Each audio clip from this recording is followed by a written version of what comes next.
it would never happen either. We thought we really gained a lot of space. So anyway, history in the making right here in front of you folks.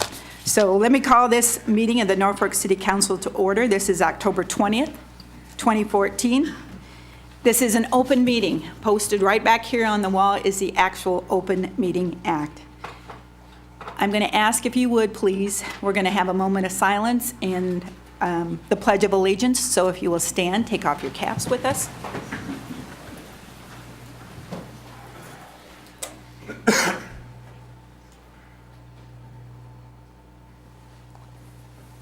I pledge allegiance to the flag of the United States of America and to the republic for which it stands, one nation, under God, indivisible, with liberty and justice for all. And we'll continue with roll call. Granquist. Here. Lange. Here. Merrill. Here. Fossen. Here. Murin. Here. Moaning. Here. Faust. Here. File. Here. All right, and I would look for a motion to approve the consent agenda. I'll make the motion, Your Honor. Second. All right, we have a motion with a second to approve the consent agenda. Please vote.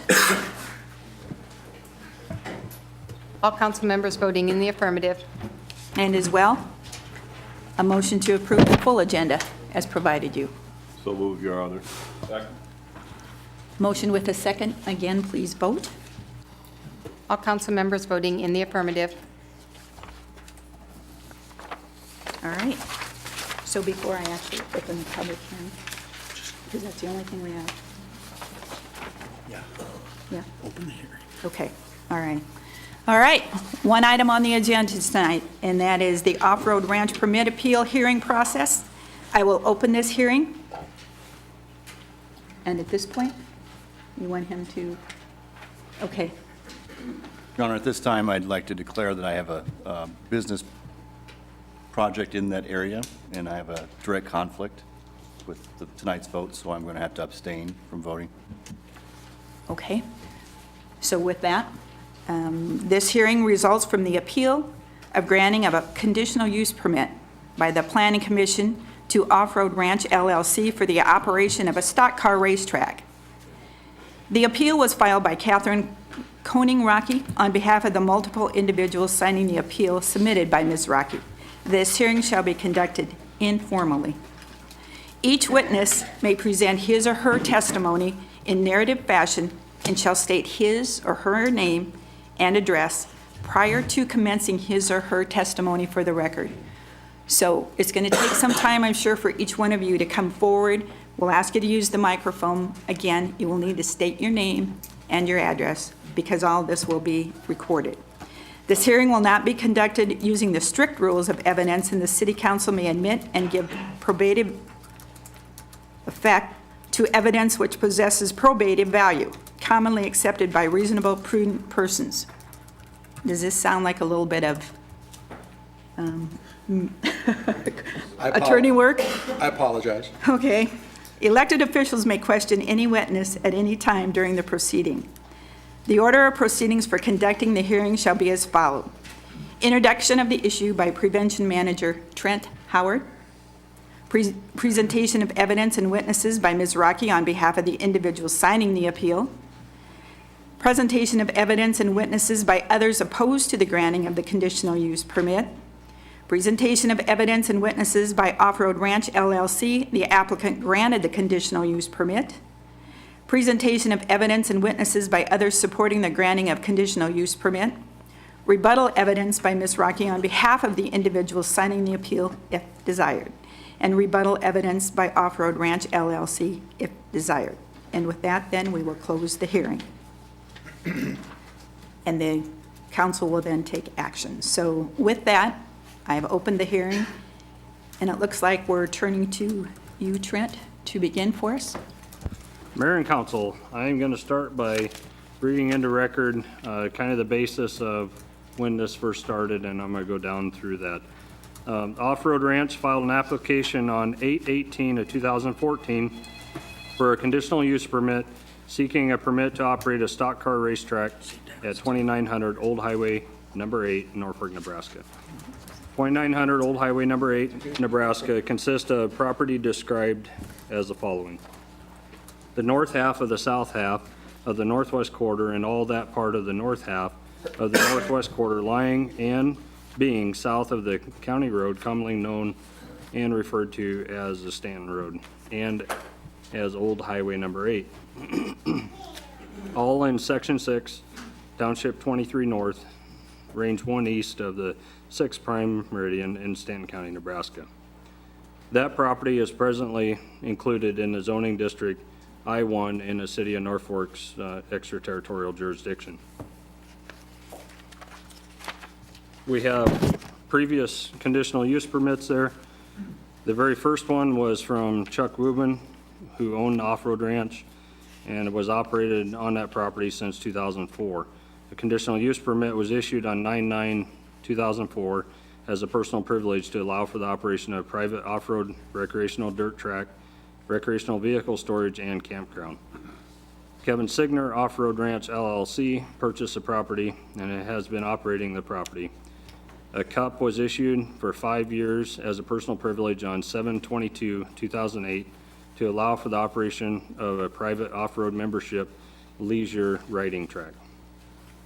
Kevin Signer Off-Road Ranch LLC applied for a conditional use permit on 1/19/2009 and was granted a 5-year CUP on 3/3/2009 as a personal privilege to allow for the operation of a private off-road membership leisure riding operation. This permit differed from the previous 2008 CUP and allowed for extended times.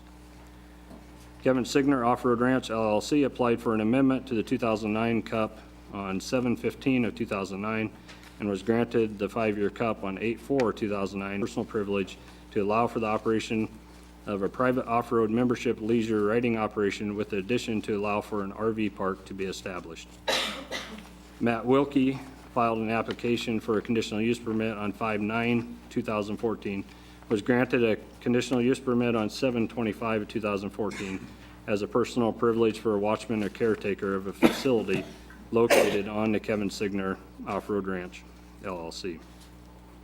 And the last but not least was the latest conditional use permit from Kevin Signer, applied for on 5/27/2014, was granted a 5-year CUP on 7/8/2014 to renew their existing conditional use permit to operate a private off-road membership leisure riding operation and an RV park.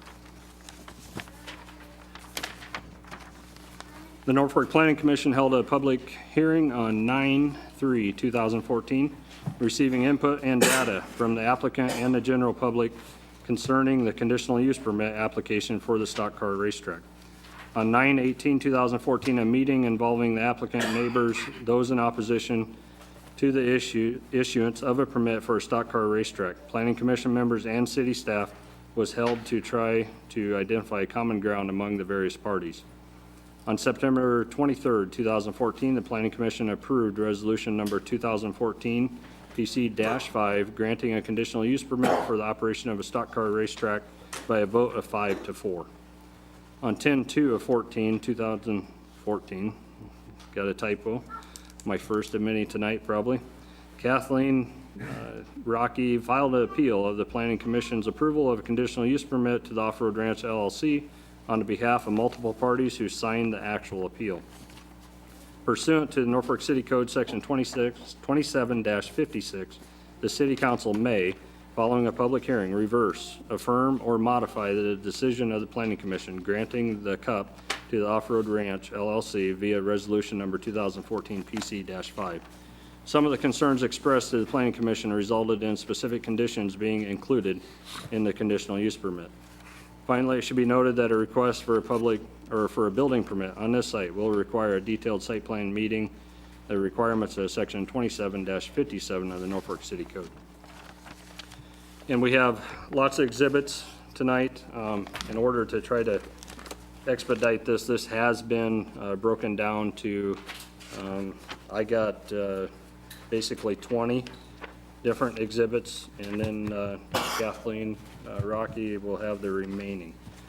So the first exhibit that we're going to see is conditional use permit application. It's Form A and the justification, Form B. The second exhibit is a 300-foot boundary map. The third exhibit, abstractor certificate. Fourth, notice of public hearing for the September 3rd, 2014 Planning Commission meeting. Fifth, proof of publication of September 3rd, 2014 Planning Commission meeting. Six, correspondence from Jerry Pospischal, Eric Duvall, Skip Deck, Heather Green, Julene Brand, Matthew Gilmore, Jody Palmer, Bruce Strong and family, Brad Voigt, Will Kuchera, Julie Schultz, Jacob Tim, Ashley Citiy, Trinity Halsey, Robin Travers, Neil Corris, Jeff Hawsey, Tube City, IMS, Dale Primrose Jr., Jared Anderson, Rick Hansen, Justin Robinson, Daryl Dorr, Terry Citiy, Jan Preiner, Preiner Racing, Lynette Addison, Suzanne Cum, Stephanie and DJ Hoff, and Suzanne Cum. Seventh is a map of the proposed racetrack. Eighth, September 3rd, 2014 Planning Commission meeting minutes. Ninth, September 16th, 2014 Planning Commission meeting minutes. 10th is a roster of September 18th, 2014 subcommittee meeting. 11th, summary of September 18th, 2014 subcommittee meeting. 12th, notice of the September 23rd, 2014 Planning Commission meeting. 13th, proof of publication of September 23rd, 2014 Planning Commission meeting. 14, minutes of the September 23rd, 2014 Planning Commission meeting. 15, conditional use permit, resolution number 2014 PC-5. 16, appeal the conditional use permit number 2014 PC-5 received October 2nd, 2014. 17, correspondence from Jody Palmer. 18, correspondence from Larry and Nell Vadaruba. And I apologize if I messed that up. And then we had one just today, which was 18.1, which is correspondence from Cheryl Selberry. And 19 is correspondence from Don and Janice Novotny. And the remaining is, I think, Rockies.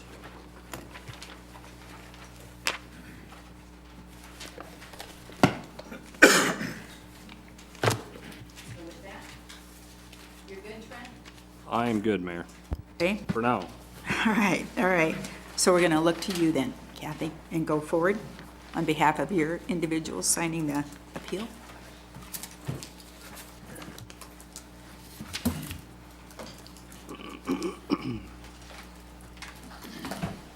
Mayor and members of the City Council, my name is Kathleen Rocky. I'm an attorney with the law firm of Koppel, Rocky, McKeever, and Schlecht.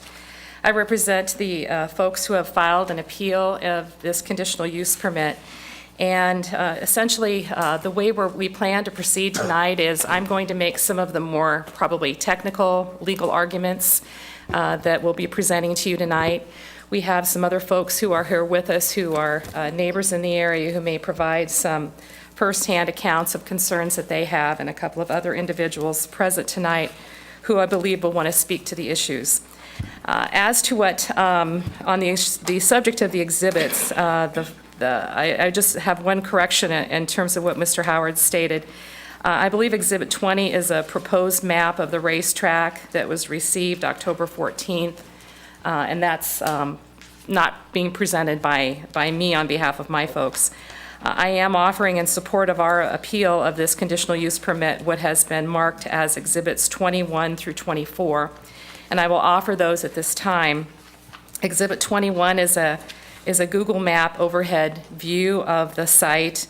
Exhibit 22 is a map that we've drawn up that establishes the physical locations of the folks who have who have signed off on this appeal and are opposed to it, so you have some frame of reference for where they live in reference to this project.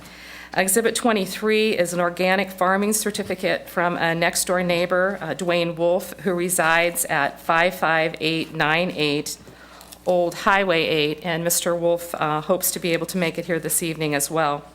And then finally, Exhibit 24 is a flood zone map of the off-road ranch that should be a color copy showing those factors for your consideration. I think if we were to summarize our appeal, Kathy? yes. If you will allow, I've got this attorney next to me that says we will receive what has been All right, provided. thank you. I'm not very good at this legal stuff, so Okay. I trust he will advise me and All bear right. with us. Thank you.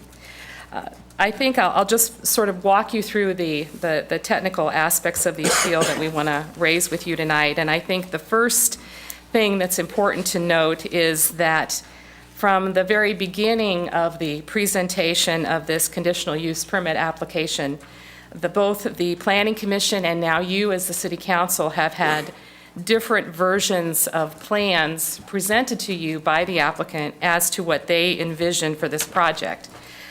The very first item that was presented to the Planning Commission is what I would describe as a sketch that appears to have been drawn by a layperson, which is in your packet as Exhibit 7.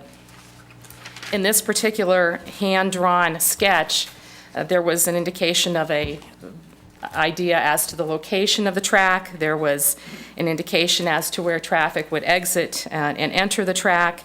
And it was a rather limited version, I think, of what the project is that the applicant actually has in mind.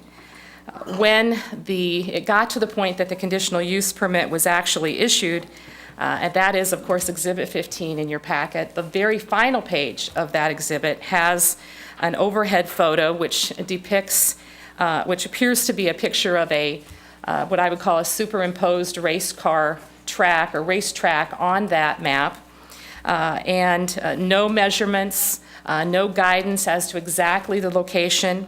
And in fact, the actual language in the conditional use permit indicated that the track would be rotated 15 degrees, varying from that picture that was attached to the conditional use permit. The conditional use permit doesn't say which direction the track would be rotated. It just simply says it would be rotated 15 degrees. There are no dimensions on that map. There are no setbacks. There's no detailed description of the development. And we believe that the code contemplates that if you're going to grant a conditional use permit to an applicant such as this, that there should be a detailed site plan that's necessary in order to provide for a meaningful analysis of the project, the pros and cons of that project, the benefits and the detriments associated with that project.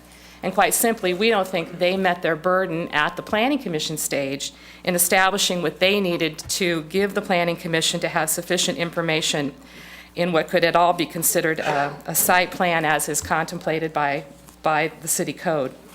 If you look at section 2756, which talks about conditional uses, and you look at the criteria for site plan review and conditional use permits in table 2758, that clearly shows, I think, that there wasn't a sufficient site plan that was in front of the Planning Commission when they voted in favor of the conditional use permit. The second aspect I want to discuss with you is the issue of parking. Parking and internal circulation are written material criteria that are set forth in Table 2758 of the criteria for site plan review and conditional use permits. And again, with the drawings that have been submitted by the applicant, there has been very little information about their plans for parking and how that is to be made a part of this project. I would say that their description of parking has been rather generic. And if you look at the conditional use permit and the map attached to Exhibit 15, it just generally refers to parking and not a specific number of places is identified. Now, the applicant may suggest that they have attempted to remedy this by providing you last week with a new map, but even then, the exact number of parking spaces is unclear. And the most recent version of the map, which is, I believe, that proposed map and marked as Exhibit 20 for the hearing tonight, simply states that there is approximately 310,000 square feet for what they call space and driving lane. Again, not a specific number of parking spaces identified, nor how much for traffic flow, nor how much for overall parking. And so we think that is a deficiency in the proposal that's been submitted, or in the conditional use permit and the map attached to it that's been approved by the Planning Commission. Also under Table 2758, the issue of landscaping is contemplated by the City Code. And the code provides that landscaping should be integral to the development, providing street landscaping, breaks in uninterrupted paved areas, and buffering where required by surrounding land uses. Parts of the site with sensitive environmental features or natural drainage ways should be preserved. If you go back and you look at the minutes of some of these meetings that led up to the issuance of the conditional use permit, there was a lot of discussion about the issue of landscaping. And at one point, I believe the residents of the area felt that maybe the Planning Commission was leaning towards some sort of landscaping component to the conditional use permit. In fact, on the map that was attached to the conditional use permit initially, there are trees shown as a buffer. Those were removed at the last Planning Commission meeting, and there's virtually no landscaping component to this conditional use permit now that those have been removed. We think that there could be landscaping that's made a part of any conditional use permit should one be issued, and that it is a deficiency on the part of the applicant not to have provided for landscaping. This is a known entity in the sense that they're asking for a racetrack here. They tell us it will be noisy. At the meeting that we had, the subcommittee meeting, they admitted that, and we all acknowledge that this is a noisy endeavor to have a racetrack. And yet there's actually no aspect to this project that has been proposed by the applicant, even on its most recent proposed map, Exhibit 20, that demonstrates any effort on the part of any landscaping measures that could be a part of this development that would help with the neighboring area. Under Table 2758, another criteria for site plan review and conditional use permits is sensitivity to the environmental features and natural drainage ways. There is an aspect to this project that has a sensitive environmental feature, and that is that the neighbor just next door to this project is Dwayne Wolf, the gentleman I mentioned earlier. Mr. Wolf has an organic farm and has had this farm for quite some time. And his organic farming certificate is before you as Exhibit 23 in your packet. Mr. Wolf is engaged in farming as a full-time endeavor, and if you know anything about organic farming, you know that it is a regulated entity, that there are certain rules and provisions that he has to strictly observe to maintain his organic farming certification. And that is a pre-existing factor related to this area that we think must be taken into consideration. When we look at the operations of a racetrack, we have to anticipate that there will be automotive products that will be used at that racetrack, and that it potentially could be a pollutant to the area, including oil, gas, motor, automotive fluids, things of that nature. And we have to be sensitive to the fact, I think, if we're going to be looking at a conditional use permit as to that sensitive environmental feature, that organic farm next door. The other issue associated with this section of Table 2758 would include that related to the drainage. In the first two maps, the sketch and the map attached to the conditional use permit, there's very little, if any, reference at all to drainage.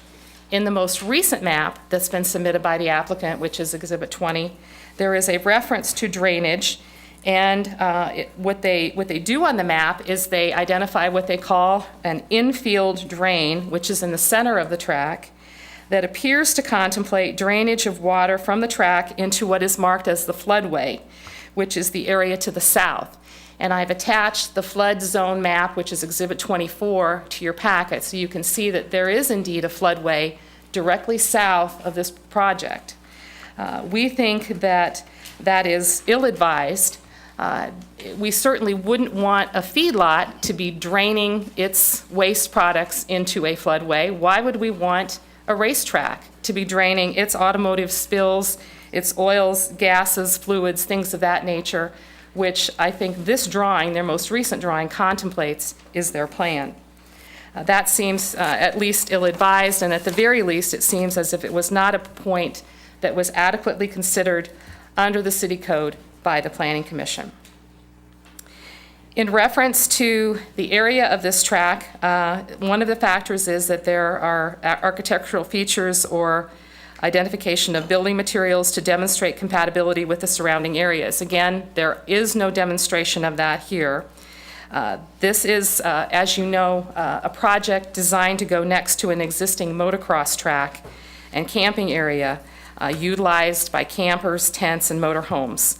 Traffic seems to be planned to flow through that campground area into the racetrack if you go by the maps that have been submitted most recently. There's actually very little evidence in front of the Planning Commission as to the size of the grandstand, no indication as to restrooms that were planned or would be provided, and it appears to be directing traffic through an extremely congested area. If you've driven out by the off-road ranch on the weekend when there is a motocross event, you know that there are a number of motorhomes often parked there. Sometimes there are tents, and some of those motorhomes are there apparently for long periods of time. And so this is basically providing for what the applicant states is a large number of vehicles, a large number of participants coming directly through an area where you're going to have a lot of pedestrian traffic with the campground area that they intend to drive through. One of the factors in the city code talks about external traffic effects and traffic capacity. In the application and in the testimony leading up to the application or as part of the application, the applicant has stated that there could be as many as 1,000 people at these races. If you look at the most recent map that they've submitted, they have a total of about 80 pit stalls on Exhibit 20, apparently 4 cars that they project as part of this project. And I think by their own admission, they're representing this to be a very active and busy type of endeavor, and I think you have to consider public safety associated with that, particularly with the manner in which they apparently want to run the traffic through the area. This area, as you know, is a predominantly rural area. The roadway leading to the racetrack is a 2-lane asphalt road. There are no shoulders on that road. There are deep ditches in that area. And we think that you have to consider, too, how people will get to this location. The other thing to consider is public safety. This proposed track is in Stanton County. The sheriff's office, I believe, of Stanton County would be charged with the responsibility of providing law enforcement assistance if there would be any sort of problem or incident or accident, traffic or accident concerns in that area. I think that's asking a lot of the folks in Stanton County for their law enforcement officers to have to respond to that. I don't begin to know how many they employ, but I know they don't have large numbers, and if they're diverted with dealing with accidents or other things of that nature, they may not have the public safety personnel available to meet those concerns. Under item G of our appeal, I've noted our concern with the failure to provide for sanitary waste disposal information. This becomes an important point because, as you may know, the applicant has, in operating the off-road ranch, been utilizing what I would describe as porta potties at that facility, and has a past incident where he was assessed a civil penalty of $2,000 by the Department of Environmental Quality for unlawfully discharging human waste products onto the ground in that area. So the applicant has a history of having difficulties associated with this issue. In the first sketch and in the map attached to the conditional use permit, there's no clear-cut idea about what the sanitary sewer / restroom facility ideas are that the applicant intends to follow as part of this project. This is a necessary component to this body evaluating that conditional use permit because that has to be considered, again, due to environmental concerns. This plan that's been proposed by this conditional use permit contemplates that for about 5 months out of the year, this will operate as a racetrack facility. And if we're having 1,000 people coming in for these races and multiple drivers coming into for these races, then it's incumbent upon the applicant to demonstrate how it is going to meet these needs associated with the spectators and the participants. As to the issue of drainage, again, I would just note that there is drainage concerns due to the apparent intent to drain into the floodway. And we think this conditional use permit fails to adequately address those concerns. Finally, I want to talk a little bit about the issue of sound. The issue of sound and mufflers was discussed at the subcommittee meeting, and it was discussed periodically at the Planning Commission meetings. And essentially, at the end of the day, when the conditional use permit was granted, The Planning Commission, in paragraph 2, addressed that by stating the following condition with the conditional use permit. All race cars with headers shall be required to install one of 3 International Motor Contest Association IMCA sanctioned mufflers, except for the annual SLMR race. I would submit that that is a very difficult, if not impossible, provision for the city staff to enforce. I'm not sure what it means to say that a race car has to install one of 3 International Motor Contest Association sanctioned mufflers. This is a very vague provision. It's a provision that I think could be easily abused and easily ignored. There has to be some sort of means by which to enforce this if you are going to charge the city staff with the job of being sure that there's compliance with this conditional use permit. There's also really been no scientific information that's been presented to the city to the Planning Commission on the issue of sound. At one time in the discussions, there was thought that there would be a sound engineering study that would be requested of the applicant. There was discussion that that might be the direction that this was going. And I would submit to you that that's an excellent idea in an effort to ascertain what sound is going to be emitted from this project and how it can best be managed, whether that's managed through mufflers, whether that's managed through landscaping, whether that's managed through particular aspects of the engineering associated with this project. Unfortunately, the Planning Commission really didn't take a step back and take a long, hard look at the issue of sound. I don't think it's enough to simply say, we know it's going to be noisy. I think we need to decide, okay, if we're going to eliminate noise or minimize noise, what are the options? How can we do that so that it's fair to all the parties involved and in the best interest of the city? And unfortunately, that step was simply missed. And instead, the alternative of installing an undefined type of International Motor Contest sanctioned muffler seems to have been the only solution that they could come up with. And unfortunately, that's not based on any scientific evidence. That's not based on any extensive study. That's not based on really any sort of informed analysis of this project and what can be done to ensure that it's fair to the residents in the area. The final thing I want to talk a little bit about is the issue of law enforcement emergency response. This is in a rural area. This project is in a rural area in Stanton County. We're told that if there is a problem, if there would be a concern with noise, if there would be an accident, if there would be a need for law enforcement assistance, that by calling 911, ultimately the agency that would respond is the Stanton County Sheriff's Office. The folks who've lived in this area have had a lot of difficulty in summoning law enforcement in the past. Not that law enforcement didn't want to come, but that it was unclear when they were seeking help which agency should respond. And that seems like that shouldn't happen. We should be able to know who it is we will call and how they will be able to respond to the needs of whatever it is that someone's calling about. And to the extent that it is Stanton County that has to respond, we need to know, can they meet the need of the law enforcement response that could be necessary to a project where 5 months out of the year you have 1,000 people coming in for a race or set of races. That appears to us to have not been thoroughly analyzed by the Planning Commission in granting the conditional use permit. Now, to the extent this board believes that it has no choice somehow to grant the conditional use permit, we think there are a number of different things that you could do as city council people to essentially do, as I say, take a step back and really look at this conditional use permit with a critical eye and look at it in a way that's going to evaluate it fairly.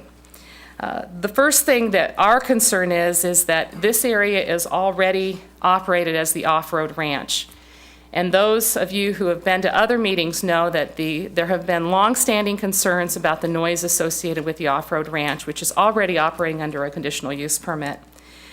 It would be the desire of the people who live there that if for some reason the conditional use permit would be approved by you, that you would consider restricting the use of the conditional use permit so that it could not be a situation where we would have motocross races at the very same time as the stock car races, to show some consideration to the people that live in that area.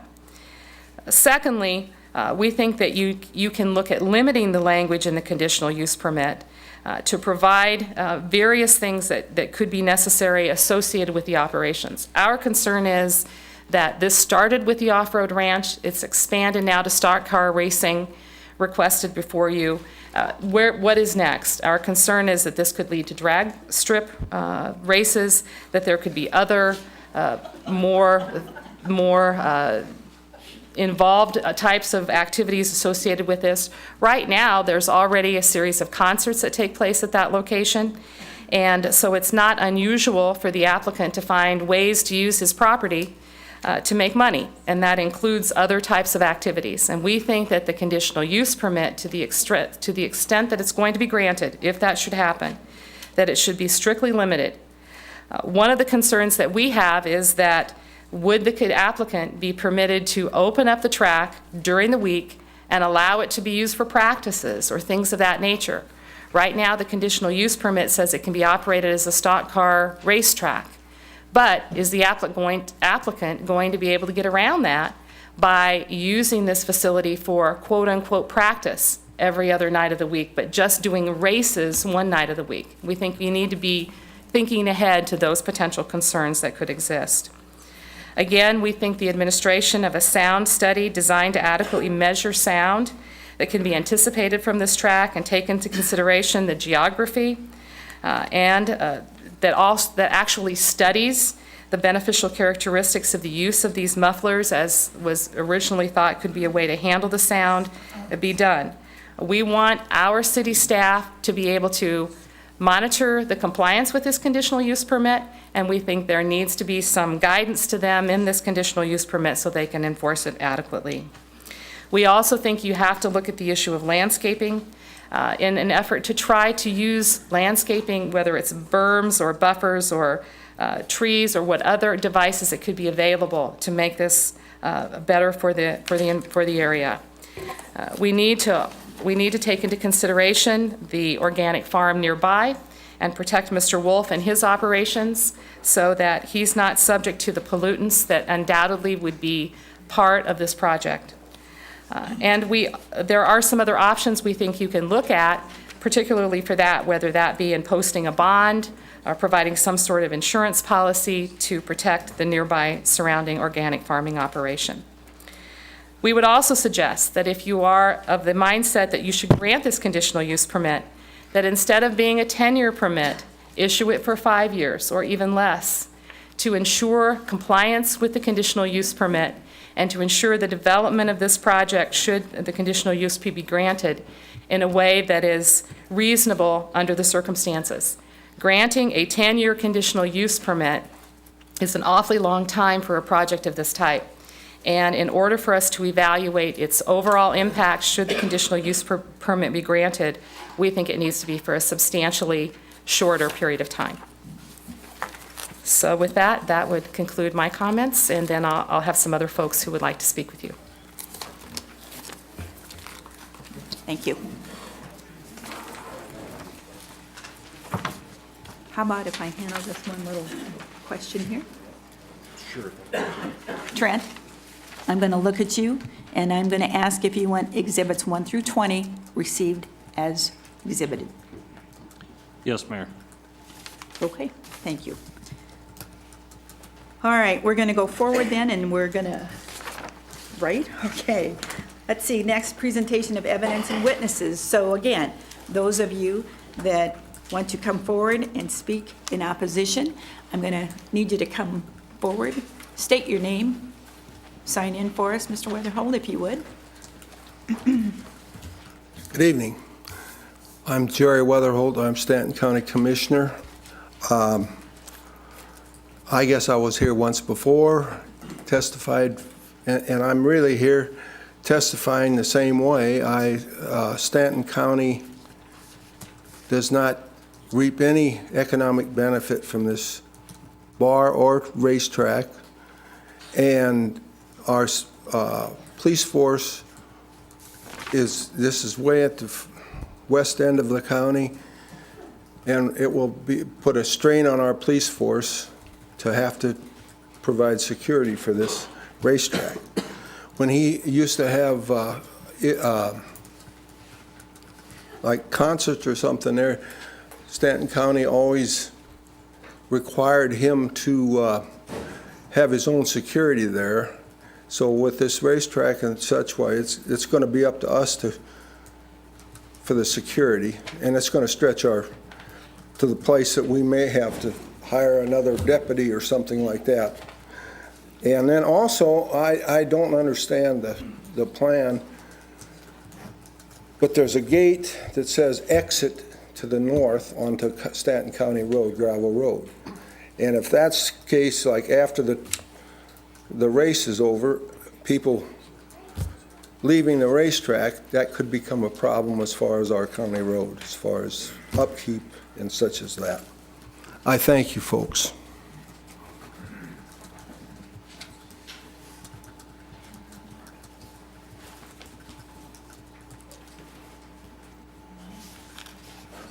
While he's completing that, is there anyone else that wants to come forward and speak in opposition to?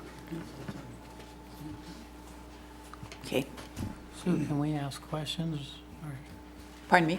can we ask him questions, or no? You want to ask Jerry questions? Yeah. Jerry, did you say you don't get any money off of this operation? What? Did you say you don't get any money off this? We get the real estate tax. Taxes and Real estate tax. Sales tax? As far as Jerry? anything else, as far as any economic value to Stanton, the city of Stanton, or anything else in the county, I don't see it. Now, maybe I'm missing something. That's all. Yeah, you just said none, and I, Well, I'm sorry. Yeah, that's I fine. think I brought that up before. yep, you did. That it was, that we do get real estate tax. Okay, thank you. I'm Edwin Ferris. I own the property across the street from where the racetrack is supposed to be. I don't think that he's going to abide by any rules that you guys put. He already has, by his own admission, violated the private leisure by having sanctioned races there. Where's that private leisure? That's sanctioned. And then my concern is loss of value in my property, loss of use. I've already had loss of use. I can't rent my pasture out no more. As far as Old Highway 8, like they say, they're supposed to go out on the paved road or asphalt road. Who's gonna police that? Who's gonna take and have a police officer at each end and say, no, you can't come down this road to the racetrack. You can't go down this road away from the racetrack. What's going to stop them from coming off of 275, taking Crown Road and come on down there? You got to have a police officer there or state patrolman or something. It's not a good deal. And like Unger said at a meeting before, that if somebody does something there and they go across the road, he can't touch them. It's too close to the county line. You can't really police the area. You gonna stand on one side and police it by Stanton and Madison County on the other side? Or are they gonna stand there? This weekend, I noticed some other things, little infractions, and it'll probably lead on to the racetrack too, and that is, I was there all weekend working, and there's guys doing wheelies where the campers are. They're doing donuts there. That's supposed to be done on the racetrack. That's not supposed to be done out there on that road that's going back and forth past the campers. Will this lead out to the county road? Yeah, it will. Because I'm going to tell you, I personally seen a pickup truck come to the corner, and he was sitting there looking at the racetrack, and all of a sudden he barreled it. He had 2 donuts and he headed off north. And then as soon as he got out away from the racetrack, like a show off, because hey, here's a racetrack, I'm going to show these guys. Is that going to happen more and more? I don't want it to happen. I don't want the noise. I'm not going to say who, but somebody else has got property that has a nice field behind them. And they can go out there and they enjoy that area. They paid for the house, you know, to enjoy that. What if they said, okay, let's put a racetrack back here? I wonder how that'd feel. You know, I don't want it. That's about all I got to say. Can I ask you a couple questions? Yes, Thanks for, explain to me private leisure. I'm confused. You referenced the fact that private leisure is, Your private leisure, okay. That means that, to me, that means that I pay a fee, I go in there and I can, you know, just ride off and on, you know, here and there. Not having races and stuff like that. It means just like you want to go out in the country in your field and you just want to drive your four-wheel out there, you know, do some stuff like that. okay, you're calling that private leisure? Yeah. Okay, okay. And there was one other thing I wanted to ask you about. I think you made a statement that for the Madison County, or the Stanton County Sheriff, he Yes. cannot cross that line? Is that what you're saying? He stated that if something happens over there and he goes into Madison County, the person goes into Madison County before he gets there, he said he can't do nothing about it. I think there's an incident. Can I ask, is that a true statement? Can I have some help here from Is Unger here? city staff? What is it? I'm sorry? 25 miles, Mayor. 25 miles. Okay. So if it occurs in Stanton County, he can follow 25 miles into Madison County or any other county. Is that a truth from? I agree. He said he can follow. But if they're already over there, I don't think he can do anything about it. I think he had an incident already where somebody run a stop sign. This is by somebody else that told me this, that happened. And so it's hearsay. Careful. Yeah, So it's hearsay, okay? right. That they run the stop sign, had an accident. He ticketed them for the stop sign. The stop sign was Madison County. So, Well, I do want to just make a clarification there so that we all understand he does have the right to cross and come on into Madison yeah, County if in pursuit. if he's in pursuit. Yes, he does. But So- if he's not in pursuit, though, He's saying if it happens. if he's not already, if he ain't already in pursuit, can he cross, say the guy's over there, but he's not doing anything, he's over there. Can he cross that county line and arrest that person, you know, legally? Okay, okay. All right. Any other questions? Any other questions for Mr. Ferris here? Thank you. Okay. Who's next that wants to come forward and speak? And please come on up and sign in and, Not necessarily speaking in opposition. My name is Michael Unger. I'm the Stanton Wow. County Sheriff. And since I was brought up here, I guess I need to clarify a few things. Speaking of hot pursuit with a couple attorneys here, because obviously I've been in court with some of them on these cases, but hot pursuit, I can travel 35 miles in a misdemeanor case, unlimited on a felony case.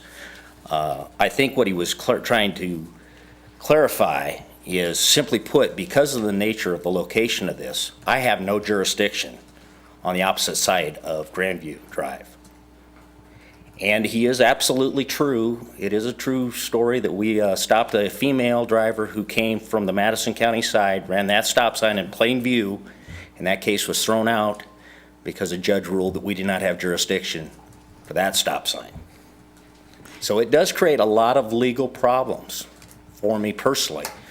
Just as an example, many people think the intersection of Highway 24 and 275 is in Stanton County.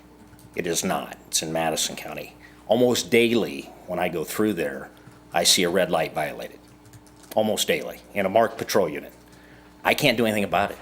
I get people pointing at me, saying, do something, hands up. I can't do a thing about it. I have contacted Sheriff Yorth a month ago to discuss this incident. For whatever reason, he has not contacted me back. So it is an issue. And I just want to make sure and clarify that, because I got brought into this in that regard. So I'd be glad to answer Fair any enough. questions about jurisdiction. Okay. Thanks, Sheriff. Thank you. You bet. I have 6 full-time staff. We cover nearly 450 square miles. We're a countywide law enforcement agency. I do have several part-time. This, definitely, I've already made the commissioners aware that if this goes through, I will be seeking at least one full-time position. And it's not just based on the fact that there's going to be problems, it's just it's going to be an increased workload for us. Okay, fair enough. Sheriff next? Munger, I got Yes. just a quick I'm question. sorry, Corey. Have you contacted, say, State Patrol or kind of your concerns on that issue also and how they would help? Haven't contacted them directly, but they're in the same boat. We're certainly, when we discussed this the last time, it came up with Norfolk Police. Norfolk, everybody's overwhelmed. Contrary to popular belief, law enforcement is one of those, and I'm not speaking for myself, I'm speaking for all law enforcement. We're overwhelmed. There's nobody that's not realistically overworked. Like I said, the tracking of itself is not going to require necessarily extra manpower. It's just we're increasing the population base on certain times and places, and we have had problems there. Again, that's nothing against Mr. Signal, but we have had problems when you bring people in, it does increase problems. That could happen anywhere. Sheriff Unger, are there any similar circumstances in the county that you have to handle now? With additional people on a particular night? Oh, obviously, I put extra people on when we have events, county fair, events like that. We've had street dances in Stanton, things of that nature. But as a general rule, no, we do not generally have any issues that we have to increase our workload. When Mr. Signer began having the large events, I basically told him I don't have the manpower to come out there and work security. I required security because, again, when you put a large group of people in an environment where alcohol is consumed and served, you're going to have some problems. Doesn't matter where it's at. And he understood that. And we initially had just, some friends putting on a security shirt. You do that, you see that all the time. I said, no, we're going to have certified, regulated security staff, and he has done that since. And I don't believe there's been any issues when he's had staff, security staff of that nature there. Thank you. Any other questions? Commissioners? Thank you, Madam Mayor. Council? Thank you. Thank you, thank you. Good evening, Madam Mayor and council people. I have sat in those chairs, so I know what you're about on that side of it. In the past, I understand the interest and severity that you're going to put to this task. I am Mike Williams. I'm from North Bend. I am a certified independent agronomist. Now, what that means is I don't sell any products. I work for a producer, a farm producer, and I provide them with opinions about what they could or should be doing. They make decisions based on the facts and their farm situation. I don't sell any inputs. I may recommend that Dick's input is better than Josh's based on the stuff that I've seen, or the other way around. But I'm an independent, so I don't have a relationship or a financial obligation to anybody in the chemical or seed industries. I've done that for 3 decades. I'm also an organic inspector of farms, been trained and have done that. Because of the conflict of working as an inspector and then certifying somebody and then possibly doing my other task, which is to market materials, there's a conflict there. So I don't do both of those in this region. I do inspections in other areas if it's an opportunity and it works into my time frame. I founded and I now manage an organic co-op, Opens, and we facilitate grain sales for producers like Dwayne to end users across America. These are grains that are used for food and feed, chips, tofu, those kinds of things. I took a little survey in your community. 3 grocery stores, they all have an organic line in the grocery store at some place. 10 years ago, you would not have seen that in any of these markets. What I'm going to say is that over the last 20 years, we've had anywhere from a 10 to a 15% increase of demand for organic products domestically. We cannot produce enough, and so we bring in foreign material. Our goal as organic producers is to have it all domestic because we know how things are done from the seed all the way to the table, and we can document that with a line or chain of command. I have done marketing with Dwayne in past year's crops, and I'm anticipating doing that with his crops this year, both corn and beans. He has been a client on several projects where I've talked with him in regards to a building project. That's my pedigree. Any questions about who I am as an agronomist or certified in the area of working with organic people and products? Feel free at any time. If you've got questions, I'll be glad to try and answer those. Well, who's Dwayne? He's a farmer, but he's a different kind of farmer because he's chosen to be organic. And he has to follow the USDA and the National Organic Program rules and requirements to have a certificate. And as you've seen in your packet tonight, he is an organically certified farmer and has been for a good number of years. So I'm going to leave you with a packet of information from his certifier that says these are the rules that he has to adhere to if he wants to be recertified each and every year. There is a website that I'm going to provide that has the 205 rule. And the 205 rule, if you think the legalese that you got tonight, Madam Mayor, was complicated, you ought to work with USDA. It isn't fun. But the 205 rule will define what is and what isn't, when things are voided and when they are not. It's not a hard rule to follow, but you do have to sit down and put your thinking cap on. Mr. Wolf has done that for a good number of years.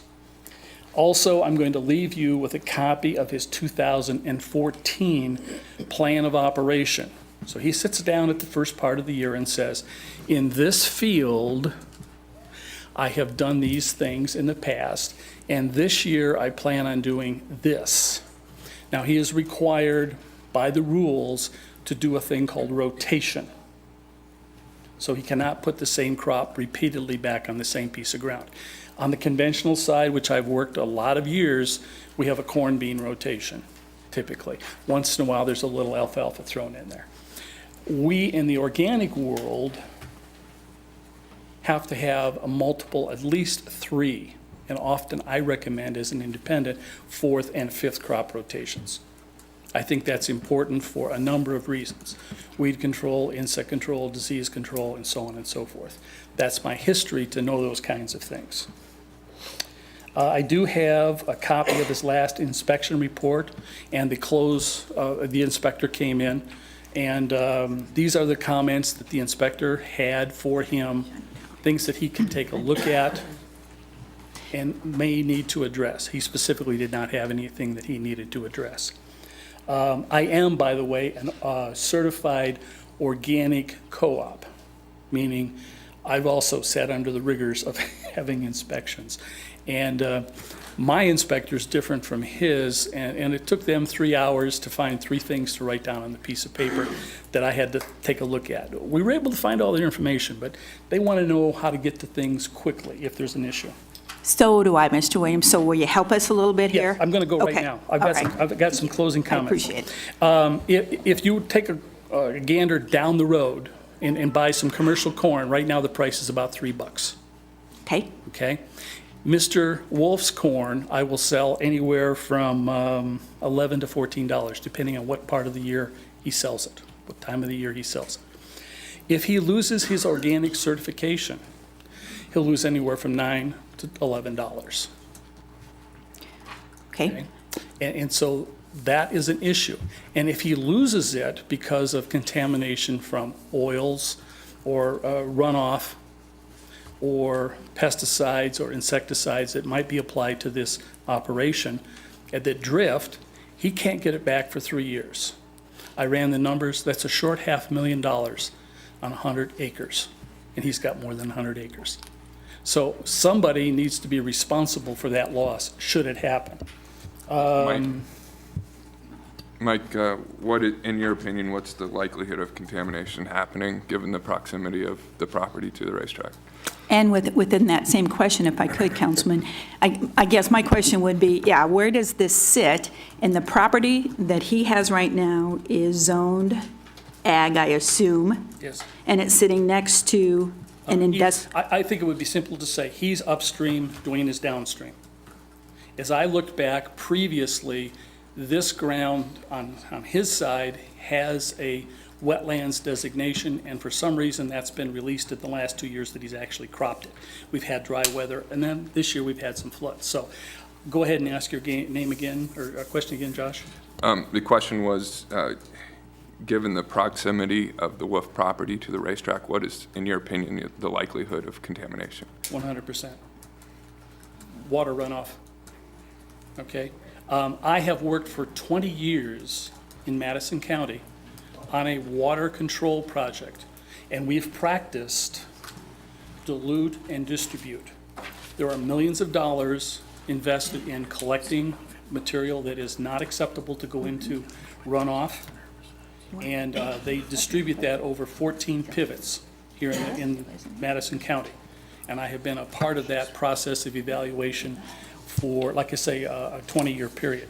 I think there's a 100% chance that there will be a water event that causes material from his ground, particularly in the area of petrochemicals, to come across.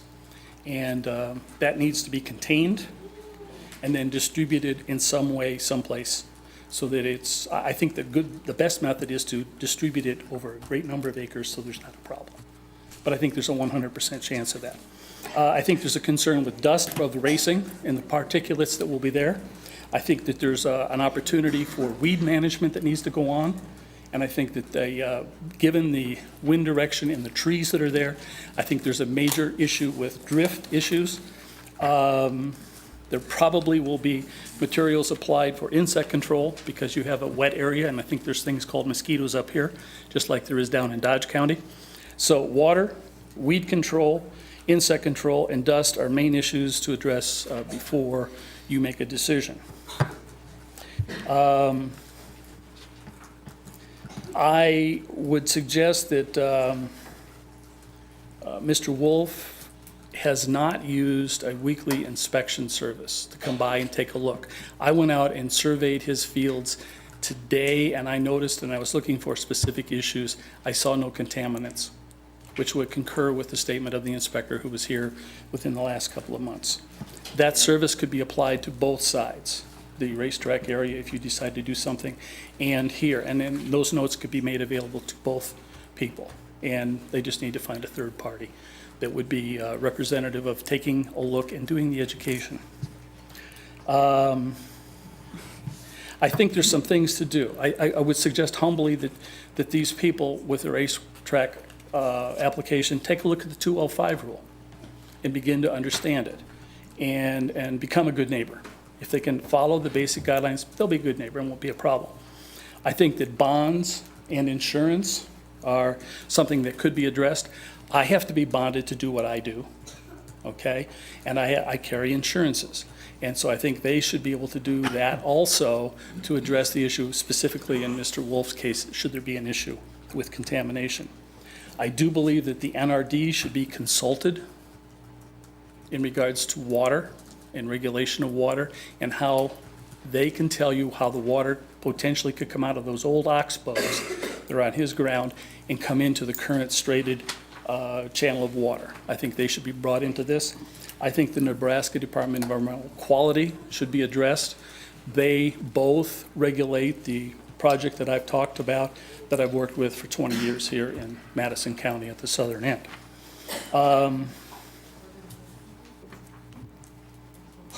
It would take 3 years for returning to organic should there be an issue of contamination. And that's a loss of income that I think Mr. Wolf needs to Mr. Williams, I'm not trying to be disrespectful in any means. I'm not. And I think you've made your point to us very well. What I'm going to leave is the materials that I discussed earlier, the certification, Okay. the packets, and I will leave this with his attorney if someone's interested in the 205 rule. There's a place where you can hop on the web and do that. This is confidential material, and I will leave it with her so that she could regulate who and when they could see that material. Here is the certifying agency and their latest reports, and here is another agency document from them. Are there any additional questions, gentlemen?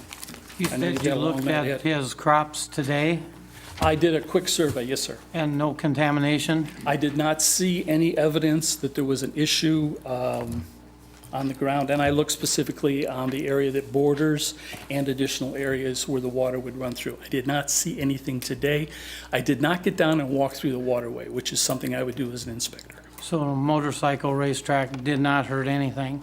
Not that I'm aware of at this point. Like I say, I did about a 25-minute review today, and that would be a typical review if there was someone doing it on a weekly basis in the future. And if they do some kind of trees or fences, does that help with the dust and things that would go onto Dwayne's land, or is there I think the specific things in design, that information that would help? I think the design and the implementation of that would be, go a long way towards resolving the sound and the drift issues. But if you're going to start with 6-inch trees or 3-foot trees, we still have to have a good number of years. So there's an issue there of time frame. Yes, I think those are issues that could be addressed and help. Trent, if you will, remind me what the zoning is of the property we're talking about, will you please? Of the, where we're looking at this CUP, Okay, Kevin Signer's zoning is I-1. I-1. That's correct. So there's many things that could come on that property without any question, if I'm not mistaken, that certainly might be detrimental to this organic farm. Is that a fair statement? I mean, right? That's fair, Mayor. Yep. Okay. Yeah, I mean, I just want to clarify this, so it doesn't, so that if tomorrow, Mr. Signer decides that, this isn't all worth it, he sells it to whatever, and they come in with a new Tejas, for instance, and ask to plant themselves there, we have no, I mean, it's a legit entity that could go in there with us without us having any say, right? Yes, that's correct. Okay.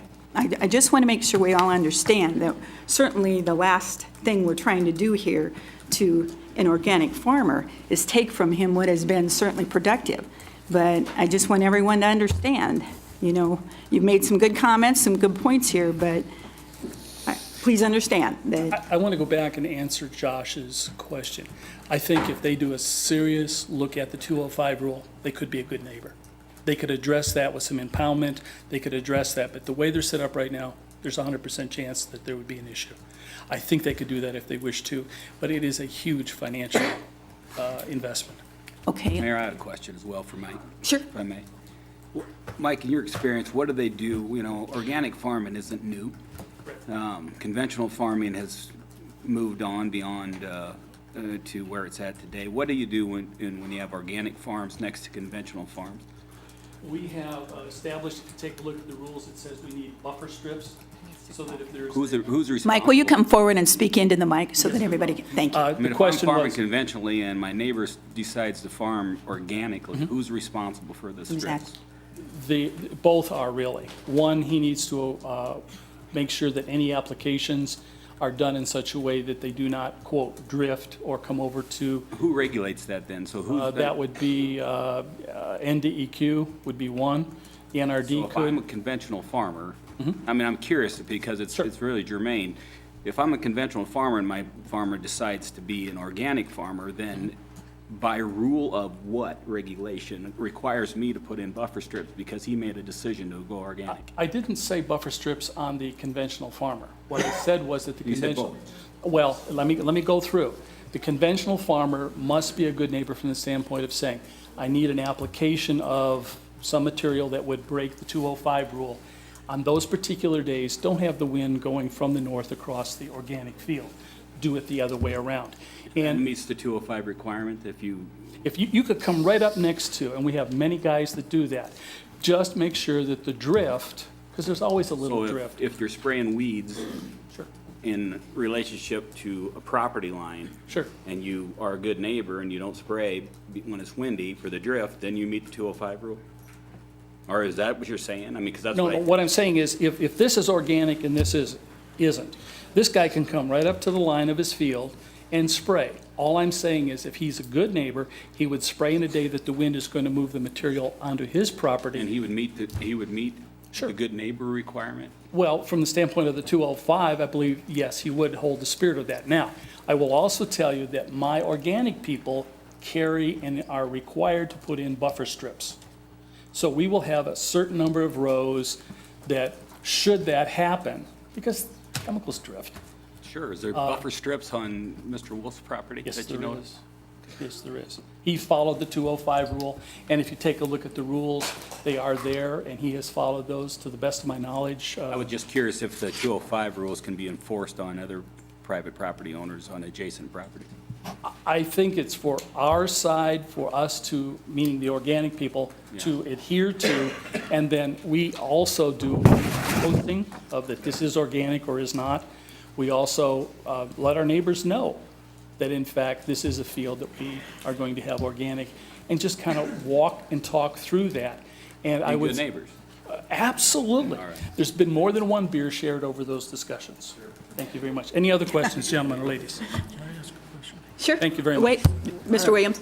I have a question as I'm looking at 7 CFR 205, and one of the things it says is the land requirement for the National Organic Program that they're talking about says that in order for a feeding farmer field from which harvested crops are intended to be sold, labeled, or represented as organic must have distinct defined boundaries and buffer zones such as runoff diversions to prevent the unintended application of a prohibited substance to the crop or contact with a prohibited substance applied to adjoining land that's not under organic management. That seems to suggest that the buffer zone is a diversion on the organic farmer's property. And that's what I implied over here, if you did not understand that. In other words, the application by the non-organic person is on his ground. On the organic side, there are buffer zones and other So the structures. organic, so the restrictions aren't any different if you're next to a commercial farm that uses all kinds of chemicals and pesticides and chemical fertilizers and whatever, or a racetrack. I would see no major but. No difference. No difference on the rules, but there are differences in the materials that are going to be on the racetrack and on the farm. And I mean, we could go into an extensive discussion, and I don't think we need to go there. Trent, Okay. Question. Trent, what is Dwayne's and Ed's farm, is that industrial also? Oh, Good question. That's Stanton, I think that in Stanton's area. Our line borders right there.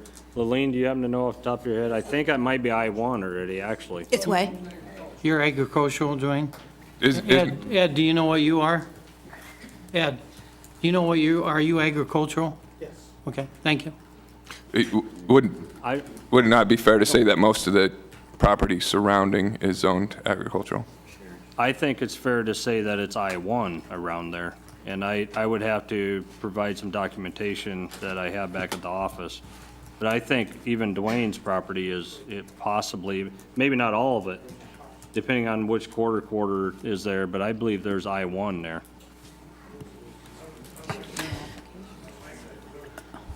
Yeah, indicated not on his side of the road. is it on the application? No? Okay. Thank you, Mr. Williams. Okay, who's next?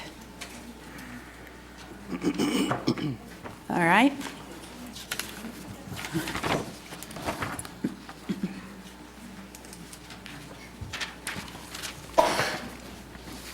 Mayor Fookman, Councilman, I'm Larry Vitruba, live at 1408 Crown Road.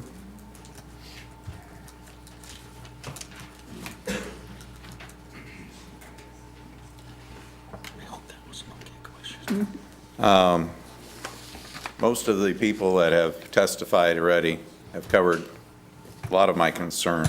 I have sent an email and containing a letter with a lot of my concerns, mostly related to the previously approved special use permit.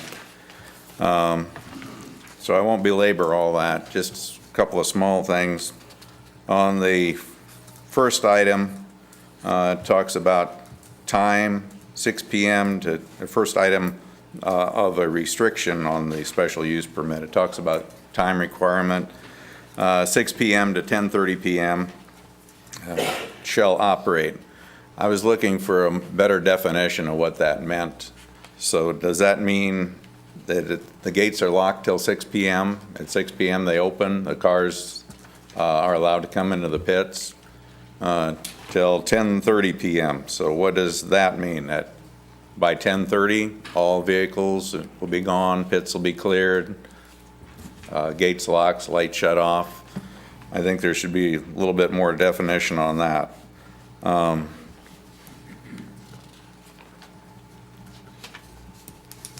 believe Kathy Rocky expounded upon the mufflers and the sound.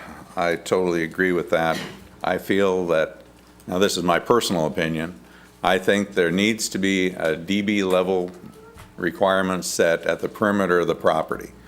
I don't know how you're going to regulate all individual cars and mufflers, and who knows if those mufflers are going to have the results that you want.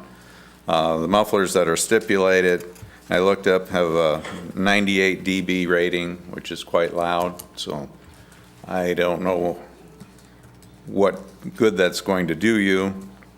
And say everybody has these mufflers and they start racing, and with multiple cars, this is a very loud atmosphere. What's your recourse at that point? Say, we have put on mufflers per the requirement, there's nothing else that we need to do. I think a sound engineer company should come up with these requirements and how to buffer the sound. Trees are thrown around a lot on the discussion of how to maintain the sound. It doesn't only have to be trees. It can be in the design of the track. There are other sound buffering methods to be used. So I feel that that definitely needs to be a requirement in the special use permit, having a reasonable dB rating that can be measured. A lot of these things in the original permit, none of them really are measured. If you can't measure them, what value are they?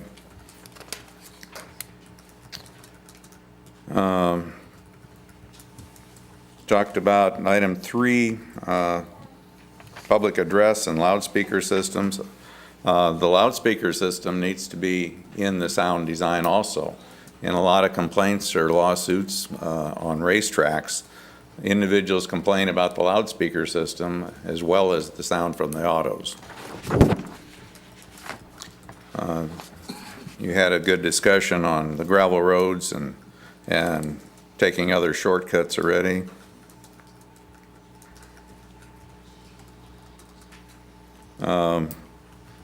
Number 8 refers to picking up litter and trash within 100 feet of off-road ranch. A lot of these items are spread along the road out in the countryside.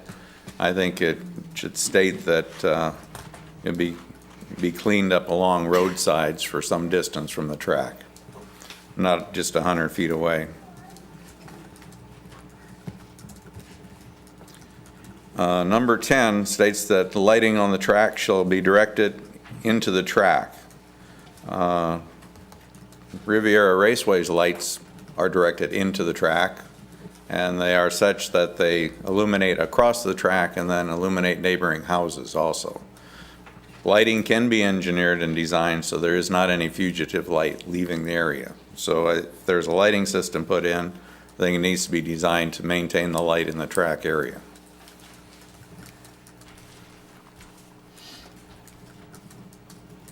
And as I said, a lot of my other points have been already discussed. Any questions? Larry, you'd mentioned picking up trash and all that kind of thing. Yes.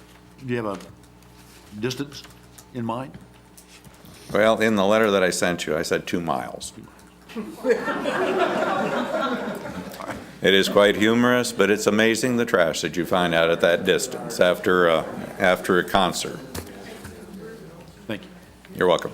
Any other questions? I don't think so, and I appreciate the fact, Larry, that you have adhered to some of the comments that have already been made. So that being said, I appreciate that, and I'm going to ask that you follow his example for anyone else that wants to come forward too as well. So, thank you. You're welcome. Thank you.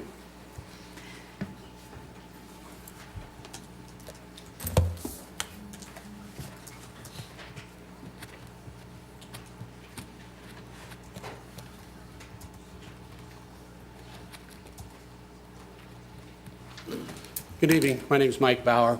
I live at 2120 East Norfolk Avenue. East Coolidge Avenue, excuse me. I was going to say, Sorry, you I'm did not a used quick to all move. this big, Yep. Group. I'm 3,100 feet straight west of the proposed racetrack. I'm one of the closest neighbors. Many of the points have already, that I wanted to bring up have already been brought up, so I won't hit them. I'll just touch on them briefly, such as groundwater contamination. My well sets at 14 feet. That is not a lot of filtration for any type of contaminant to filtrate out any chemicals before it hits the groundwater. I think NRD is a great resource, and maybe something could be gained from there. Before I purchased that, I was there prior to any racetrack. That land was agricultural when I built my acreage out there. It was an alfalfa field when I started. The Comprehensive Norfolk Planning Commission has a comprehensive plan for the development of that area. That area in that plan shows that it's designed for what they call rural residential. That's on page 82 of the plan. I believe the construction of the racetrack could be contrary to that plan. I'm not sure with the zoning change to industrial, how that, in the early 2000s, I'm not sure exactly when that took place, but how that fit into the comprehensive plan. Just a brief story. I built my house out there. I got a nice deck. I got a large family. I have a pool. I had a yard games. Weekends is when we have family time, and we're out there on the deck by the pool. My whole family, including my youngest daughter. I don't know how loud this is going to be. Maybe it's not going to affect me. I don't know. I honestly don't. It may be interfering with my family time on our weekend gatherings. It may be negligible. I can handle the dirt bikes, but I'm afraid the cars are going to take it to a new level.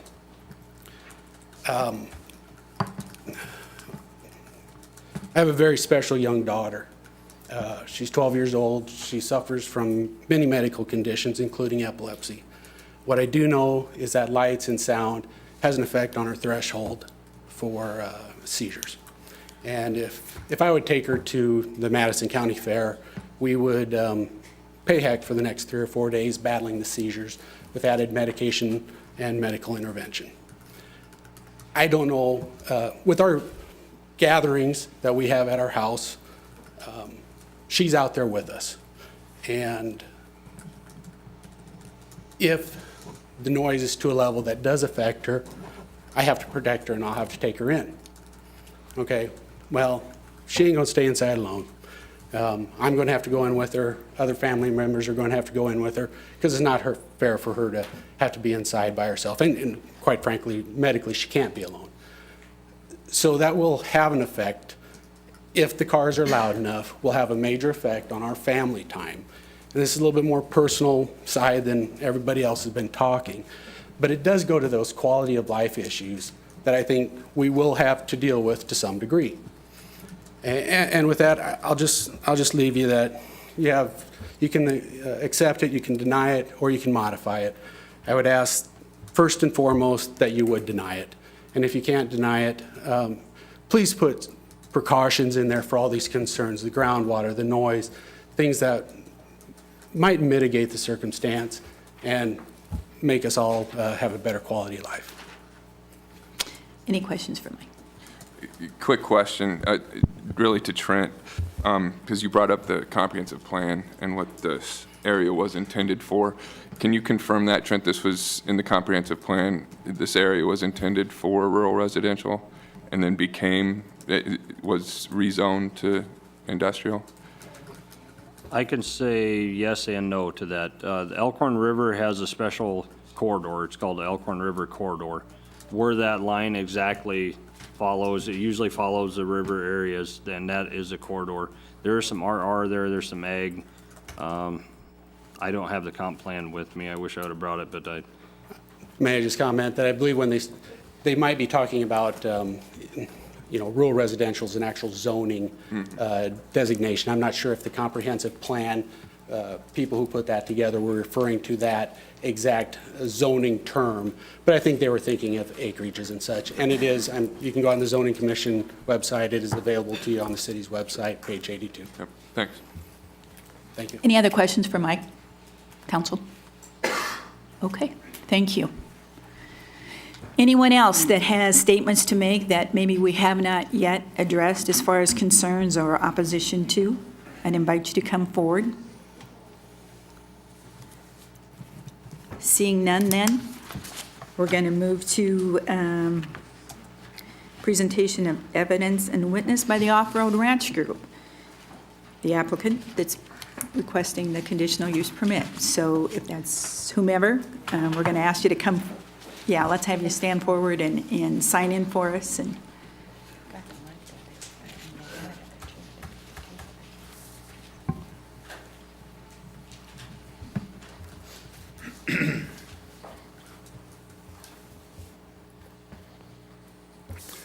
Mayor, City Council, I am Brian Signer, Kevin's brother, and I am here just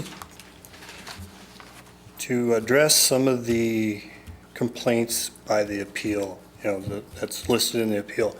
I can't address the complaint against the Planning Commission, which it sounds like this mostly was against them. But number A, I don't know if you got that up there, but a detailed site plan. Well, it was an evolving process. So we did not have that because it was pretty late in going here when we found out that Riviera was closing. So it was just a process to get there. The detailed site plan that we have now, I think, addresses a lot of the things that's written on number A. And I'll try to just go faster. you're fine. Okay, parking, and that's in there also. It even shows 885 vehicles can park in that area, which is way more than 1,000, attending the races. Landscaping, yeah, I know the trees were taken out. It wasn't going to do much anyway.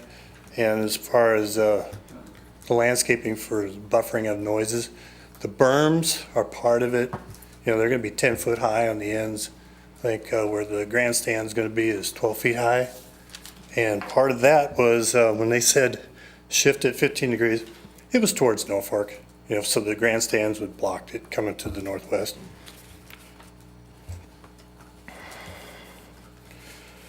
Natural drainage, yes, it goes to the east off the field there. It also goes to the south into the floodway.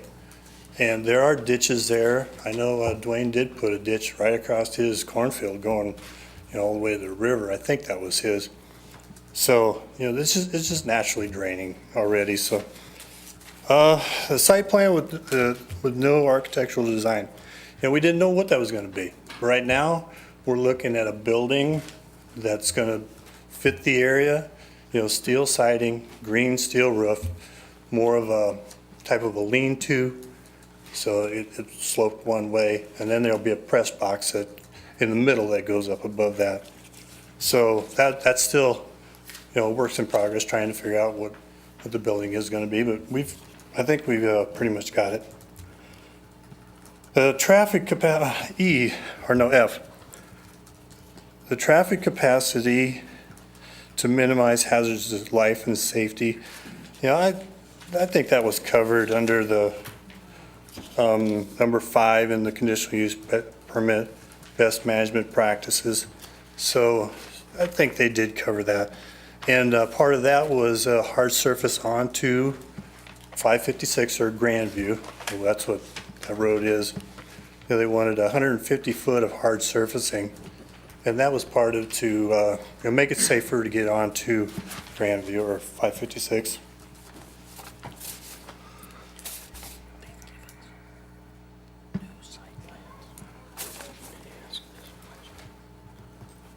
Okay, G, about the septic systems. Right now, we are under the impression that holding tanks built into the berm underneath the concession area, bathroom area up above, holding tanks there, it'll be above the floodplain, so it'll still be in the ground, but above the floodplain, and probably going to be concrete. And once again, that is covered in the conditional use permit. There shall be compliance with any other applicable city, county, state, or federal regulations. So a septic system for human waste, that's taken care of in the conditional use permit. Okay, the H, again, was about the water, storm water management systems. It's still the ditches. We've had I don't know, what'd you call it, a 500-year flood or a 100-year flood several years ago? Water never got over there. It was all in that motocross. That's all the higher it got. And does not adequately address the impact of a racetrack permit in the area. I understand there's sound, there's noise. Noise is going to be right there. Sound, you can hear it. We can hear the track from our house in town, so you can still hear it. I hear, trucks going down 13th Street using their Jake brakes, and that's louder than the racetrack. Crowd control. This is a different kind of crowd. It's racing crowd. It's not like somebody's going to a concert. They've been drinking all day. This is different. I don't know what the statistics are for Madison County responding to Riviera, but I've never heard of any incidents there. So I don't know. That's you never know what's going to happen. And law enforcement emergency response and late night usage. I think Stanton County. We don't give them enough credit. I think they can handle anything that goes on there. And when somebody brought up the entrance to the north, well, they wanted that to be blocked off of Old Highway 8 because of dust control. Well, we are going to make that our emergency entrance. So law enforcement, fire, rescue, they can get right there to that spot, not have to come through the regular way. It's a lot closer, which in the Planning Commission, that was, they wanted that, not to use the Old Highway 8. They wanted to come through off of the paved road.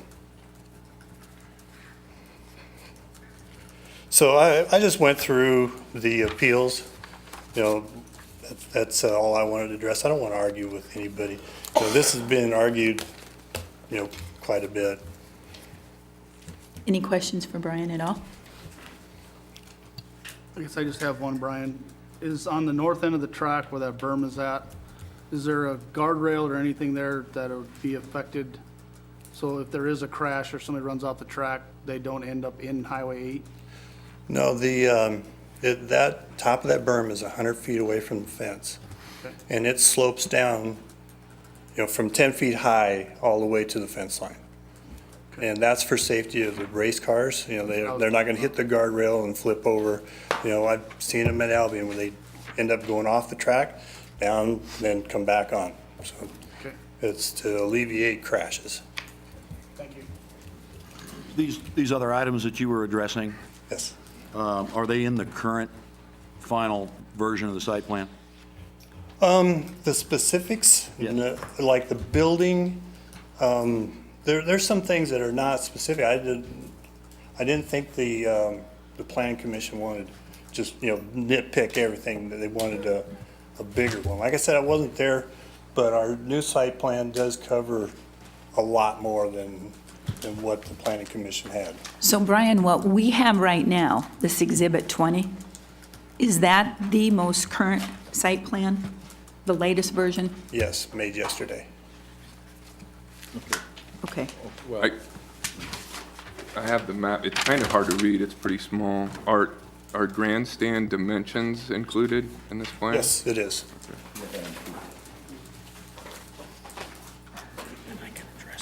Yeah, why don't, I'm confused here a little bit. I'm sorry. Just another quick question. I noticed from notes of the previous planning commission meetings that a planning commissioner had suggested an engineering study be done to, examine some of these concerns about sound and drainage and other things. But what happened to that idea? Did you guys ever consider it? I was not at the planning commission, so I'll let these guys answer that. Go ahead, Kevin. Sure. It was not in the conditions, so no. We were given the conditional use permit, and what you're asking, I believe, was not one of the conditions. Okay. Josh, what did you ask? I noticed that during the planning commission process, one of the commissioners suggested that an engineering study be done. Okay. And then the motion was to table the issue until the next meeting. Right. And that engineering study was never done, right? Okay. What they requested on the use permit. They did not go any further than that. Okay. Kind of the same way that they were talking about the noise level. We talked about the decibel. Does he have a microphone? Jared, can you turn the microphone Pull it to you. Yeah, there you go. About the decimal readings. And what we all came up with, of course, was with the IMCA rules. The IMCA is a nationally sanctioned organization that you run your racetrack under their rules and their regulations. I will tell you this, it's kind of funny. We said that we would put mufflers on these cars. They suggested 3 of them that we use. They all 3 kill the high twang noise of a motor. It brings it down to the dull roar. They do have a decimal reading, I believe, of 95 decimals at 100 feet. Now, that's at 100 feet. Most of these farms that we're talking about are half a mile away, quarter mile away. So we're thinking it's going to dissipate very rapidly. Besides that, the whole area is surrounded by trees. Maybe not on the property, but there's trees, shelter belts to the north, there's shelter belts to the south, there's shelter belts all over the place. If you take an aerial photograph, we're sitting right, you can just start to see the trees are all over the place within a half a mile. So, but getting back to the noise level, we're the only track, if this track goes through, we're the only track in the United States of America outside of the city limits that has to run mufflers. There's mufflers being run all over the country, but they're all mandatory because they're inside of the city limits. So, can you give us an idea what that decibel level is? What is 95? 95 is, I did have that thing with me, but it's like, a washing machine is 75. 95 is, okay, Jake brakes coming down the highways over 100. That we know. Lawnmowers are right in that area of 90 to 95. Lawnmowers are. Weed eaters. And you've got how many cars racing at one time? The maximum probably be 20, 17 to 20. Yeah. What we're trying to do is on the noise level is bringing that high pitch sound that the open headers give you, where with the mufflers it brings the high pitch down to a bottom roar, which dissipates way faster than a high pitched sound will dissipate.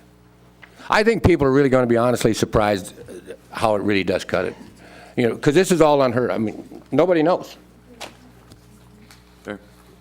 And another thing that was talked about during the planning commission process was the trees and the landscaping, and then that disappeared somehow. I'm curious as to why those weren't included around the track. When we is that on? Yeah. When we had a private meeting, we did discuss different things as far as hiring engineers and trees and stuff. And at the end of that meeting, it was pretty much not talked about anymore as far as trees and hiring anybody. It was, it's very expensive to hire an engineer. I mean, it could run into way more money than I would think any dirt track in the United States has ever tried to do. And so at the end of that meeting, it was just the trees and the decibel levels and the trees was pretty much taken care of by the IMCA mufflers. That's how I understood that meeting to close. That's why we haven't talked about that since. If I might, I do want to correct Kevin when he says private meeting. It was a subcommittee meeting. And again, I just. Right, yeah. Yeah. Sorry. Yeah. Yeah. Yeah, I don't want anybody to think we were behind closed doors and having conversation, so. It's included in here, too. And it- Summary's in there. Okay, very good. So, any other questions for Brian or Kevin or? I guess I've got one for Trent while we're up here. Yep. Trent, if they are permitted this conditional use permit, will they will go by the city's codes and as far as bathroom sizes for the amount of people that are there and all of them plumbing codes and all that stuff that follow? Yes, Councilman. When the building permit, when that is applied for the structures, then all of that is under the City of Norfolk's code. Okay. So they'll be following all that, even though they're in Stanton County. It's kind of it's our jurisdiction. It's in Stanton County, but it's our code. So Trent, will you address that a little bit, why that is? I know you've had to answer this question before. There's always this concern that while it's Stanton County, the city of Norfolk has the ability to tell them what and how it will be done. And sure. Thank you. I'll do my best. Clint, you'll have to correct me when I screw this all up. But I'm not going to probably talk about state statute on that. But City of Norfolk, first-class city, we have a 2-mile extraterritorial jurisdiction. So our corporate city limits, anytime that's expanded, so if we annex and our corporate city limits moves out, then our 2-mile moves out. And recently, that just happened on this property. There was a development that possibly going to put a truck stop in. That didn't happen, but that was annexed, and that did shove out our 2-mile into Stanton County. It can cross borders. It can cross if we shove further, if it gets into Wayne County, per se. That doesn't, it's still City of Norfolk's zoning code, regardless of what county line we cross. You're doing a very good job there. And explain a conditional use permit a little bit. Obviously, all these different regulations that are part of a conditional use permit will be adhered to, or? Okay. Conditional use permits, there's several things in our code that brings up a conditional use permit. Lots of things, actually. In the land use matrix, which explains, when you look through that, there's certain categories that the city and the council and planning commission that they should have voice on. Maybe it's noisy or dusty or, whatever the case may be. So when that process is, when they call me or Faith or whomever from the staff, and we dictate that is a conditional use permit, then they apply for it just like the Signers did on this one. And all the conditional use permits prior to even him, we've had 6 of them out there.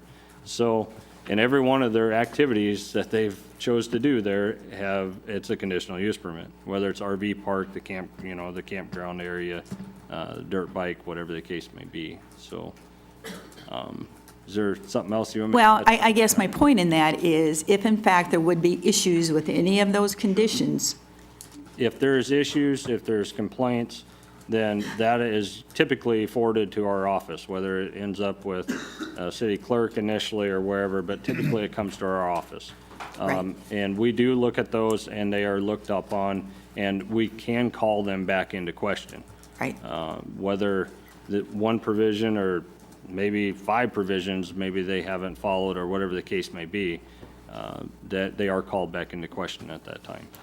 So I guess my point in saying that is, and I just lost my train of thought there for a minute, Clint. Yeah, go ahead. I'll let you Well, take. what I wanted to say was that amongst the options that are available to the code staff, if enforcement of the provisions of a conditional use permit become necessary, is that, and I'm just gonna read for just a second here, okay? I'll do it fast, okay? One of the things, failure to observe and maintain conditions and restrictions of conditional use permit shall be considered a violation of this chapter, subject to a penalty as provided herein. So one of the things that happens, if there is a provision written for a conditional use permit and there's a violation of that, the person violating that can be given a citation, just like you can get a traffic citation. So it can be treated like an ordinance violation with potentially every time that that's done can have a penalty of up to $500.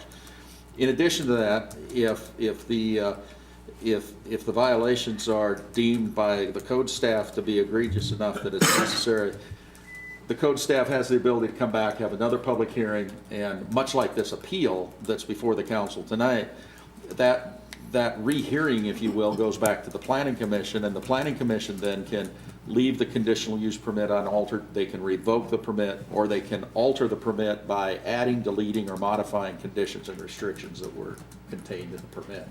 So there's two separate things, one before the planning commission and one that's potentially just staff-driven, where Trent and his staff could issue citations. Very good. And I think truly that's where I was going in a sense too.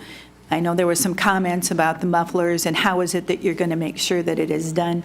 Trust me, I would believe this group is going to make sure they are, because certainly that could take this permit from them. So there are certainly observance that is done anytime a conditional permit is granted. So that being said, I'm going to ask this question. you're going to ask a question. Will you, if you allow it? Sure. This is a question for the off-road ranch people. I just want to make sure that our record reflects things correctly. I think that Kathy referred to Exhibit 20 as the most recent site plan. And I think we maybe had that question. If you guys look here, you'll see that in that packet of materials that's on each desk there's Exhibit number 20 that's down there. And my concern is, or if you look at the top sheet there, Exhibit 20 talks about a proposed map that was received October 14th of 2014. We put that in there because that was received, it was distributed to elected officials. We made it available to Ms. Rocky, and so my question is, when you talk, and then when you were talking, Brian, I think you made reference to this morning. This is not October 14th. So my question is this Exhibit 20 the most recent one, or is there something different than that? Trent, is this Exhibit 20? I see a couple changes on that, just looking at it now. The one that you just received, the old one in Exhibit 20 had a compass that was off. It's showing north in the wrong direction because I think their computer, they were having some problems with that. And then the scale, it showed the 1 inch and 48, but it didn't have the actual measurement. Other than that, was there anything else, Dennis, on that you noticed that was different? There were minor changes. They were minor changes from the October to this one. And the color version, of course, they have the overlay with that drawing on the color as well, so. Or on the topo. So all that being said, Is Exhibit 20 the most recent one, or is there a more recent one? this is your city attorney speaking, Trent, so you. That's fine. I would say no to that, Clint. Exhibit 20 is not the most current. This is the most current that they have in front of them right now. And did you get the PDF on? Just today, we did receive a PDF today. My point is, and what did we do with that PDF that you received today? So we have an old map. I mean, Dennis, don't we have, what did we do with it? We have some new information. Do these guys want to put it into the record? That's my question. They referred to the one from this morning, and we're looking at the one from October 14th. And that's problematic for me. And if So- it is for him, it is for me too. So, All right, so So the question, Our packets all include the map from October 14th. Okay. yes. Okay, I guess we'll put this into the record then, or request that. The only difference is the arrow for north is off. So they couldn't fix that, so I told them to just leave it off completely. And then there is a scale in the bottom right-hand side. Otherwise, everything else is the same. So we'd like to move the PDF they received today To replace, to replace what you have there. You would like the one that you presented today to be viewed as Do you have that? the most recent one? Current. I don't have it with me. And Went to Faye. Dennis, do you have that one? I think Beth has that one. I believe there was two PDFs attached to that file. I believe there was two PDFs attached to that file. Would you like both of those into the record? The other one was a color, correct, that you did today? Okay, yeah, that, we can request that be put in there because there was another change that I forgot about. It's to, we had Channel Road instead of 558. You know, Grandview and 558 turns into Channel Road as you go north at angles. I don't know if I want any more stuff up here. Trent, on this map, which way should north be then? On this new one, which way should north be?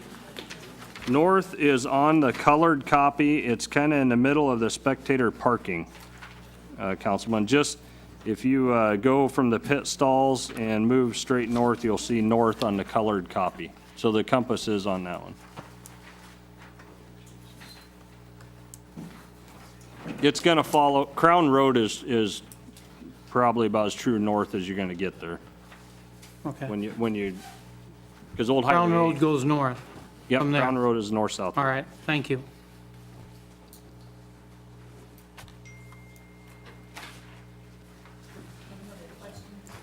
clarifications on any of this? Anyone? Corey? I just got a couple that the, I guess, opposition brought up that I didn't hear you guys cover. And one was about practices and, I guess, actual No, racing, right. whether it's before or after the times that were designated. He's trying to identify. That's one. I have a few more, sorry. Okay. I believe that was in the conditional use permit, that it's Saturdays only, no practice. So in the last part, I wish I had them with me, but I believe that's in there. Okay. Okay. They can practice on, Reasonable extension past 10:30 if there's a wreck or whatever, but I have no problem adding any other time during the week, no practice or anything like that. It was discussed, no practice, you know, basically Sunday till the next Saturday, just those times. till race day, Yeah. Saturday. Race day only. Is there how early, let's say? There was discussion to possibly start earlier, start racing earlier. No, I meant or- how early they could practice. Let's say the races start at 6 or it opens at 6. Somebody can't be out there practicing at, say, 6 in the morning, can they? No. But I mean, there's no time saying that they can't, or are we gonna? The only time that we would actually start anything is 6 o'clock. Okay, so gates are closed no matter what. As far as coming in and I mean, they got to have time to come in and prep and stuff like that, but as far as anybody out on the track or doing anything, no. Okay. And then I question about the mufflers, and that got brought up many a times, about how they're, I guess, attached. Let's say they're racing and it falls off, gets ran over. What happens to that racer? And in addition to that muffler, are they regulated by the manufacturer? I mean, does the manufacturer say 95 or 98? It's not necessarily a... No, the manufacturer of the mufflers specify exactly what they're supposed to do. What comes out. They do, yeah. They're fastened on to the point, you know, they could fall Turn off. it to him, Kevin, wait. You don't want them to fall off. I mean, And if they do fall off, what would happen to that racer during that race? probably get black flag. Probably, or will be. Well, I think that's a concern of... well, I don't think, let's put it this way, 20 people are out there with 40 mufflers on and one falls off, I don't think you're gonna notice any difference in sound. I mean, if one little muffler falls off, that won't change anything. You'd get black flagged if somebody run over it, and it's a detriment to the next racer to pick it up and fly the air. They're about that long, about that big around, and they fasten right onto the headers, and they're bolted right on, so. Okay. But they are specified by the Schofelt Manufacturing Company. Okay. Yeah. Thank you. Okay. I just want to make this point. I don't want to get hung up on trees here, but I think when you have such concern about sound that we've heard from property owners in the area, you want to take as many precautions as you can. Now that we're looking at the map, I don't see a lot of trees or shelter belts around that area to act as a barrier. So I guess moving forward, I would strongly that the tree discussion that was removed from this be brought up again. And if we go forward with this, I think that's something that we really want to look at. What I meant by that was, this is just a picture of his property right there. If you go right north on Crown Road and really drive out there and look, there is shelter belts all the way from Crown Road all the way over to the next mile, and to the south of there is the river. Every farm place has shelter belts around it. And I guess that's the point I was making. By the time that noise gets to there from what we're doing with the banking and everything on the racetrack and hits that trees, I mean, yeah, there's just not going to be any noise. I mean, it's not going to buffer anything.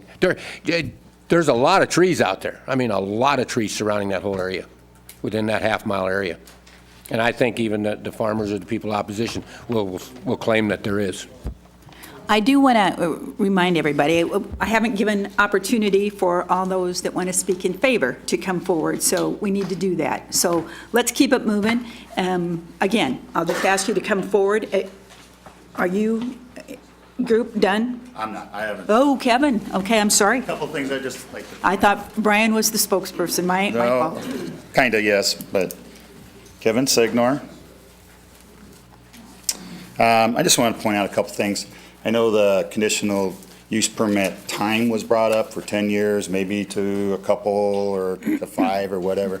There's a lot of money involved in building a track to take a risk for, say, a 2-year permit and come back. Not that we would be doing anything wrong. It's just it's nice to have the time to make things bigger and better. And I'm not just including myself. And I've got a list of businesses in this town, from auto repair shops, parts shops, insurance companies, gas stations, our local college, that are in favor of buying advertising, which means they're in favor of going forward with the track. So I don't want to take all these businesses and say, yeah, 2 years would be good, because that doesn't seem quite right. I think 10 years, I think 5 years is definitely not enough either. I think 10 years is appropriate. Somebody brought up the fact of somebody leaving the track or doing spin outs or wheelies, and I can't control that. Just like nobody can control the football field downtown here. When they're leaving, a guy on a motorcycle doing a wheelie and not acting appropriate. It's gonna happen, but we can't control it. You guys can't control it. I can't control it either. So I just want to throw that out there. I have no problem with hiring security. I mean, if we're going to do our job and take this from, say, 300 people a day, or 300 people fan-wise, maybe 600, 700, it's not, Sheriff Unger, we've done it in the past, it's not a big deal to hire somebody, pay them, and not a buddy of mine with a t-shirt, but a professional company, come out and just, the presence of that just takes care of about anything anyways. So I just wanted to make that point. No problem as far as having 1 or 2 people out there patrolling the area. And I'm talking about the organic farm. I know I'm My question is, would anybody, Trent, maybe, there is a trucking company out there. I know they do the repair work. I got to believe they're a little closer to Wolf's Farm. I don't know if that has had any, the guy was saying 100% guaranteeing that there's going to be an issue with it, but there is a truck shop out there. Apparently hasn't caused any problems from what he had just said. I'm just stating that. There are semi-trucks that go down that road from green fiber. Apparently that hasn't caused any damage to the organic crop. Just wanted a couple more things there, and I'll sit down. And last, the current track that we're looking at, it's 2 miles from Riviera, where it's, as the crow flies, it's 2 miles from where it's been for the last 50 years. I think it's an awesome tradition that Norfolk has. It does bring, it impacts the economy at some level. It family-oriented. There's, I know there's people back here, grandparents, parents, grandchildren. I think we need something like that in Norfolk. I really do. And again, it's been here 50 years, a great tradition. Gonna try and move it 2 miles. I would just appreciate a yes on it. So, thank you. Any questions? Kevin, and I heard you mention it, would you be adverse to it then if one of the additional conditions that was in here is that there absolutely is no practice?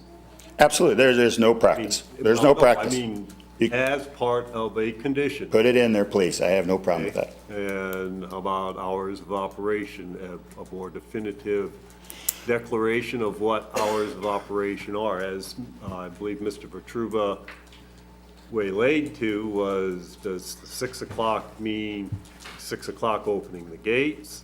And if not, if it's 6 o'clock racing, then fine. And does 10:30 mean last race? Or does 10:30 mean everybody's cleared out of there by 10:30? I think in the conditional use permit that we received was 6 o'clock to 10:30 with exceptions in case there might be a wreck or something. Race time. But, right. again. Right. Start at 6 o'clock. Right.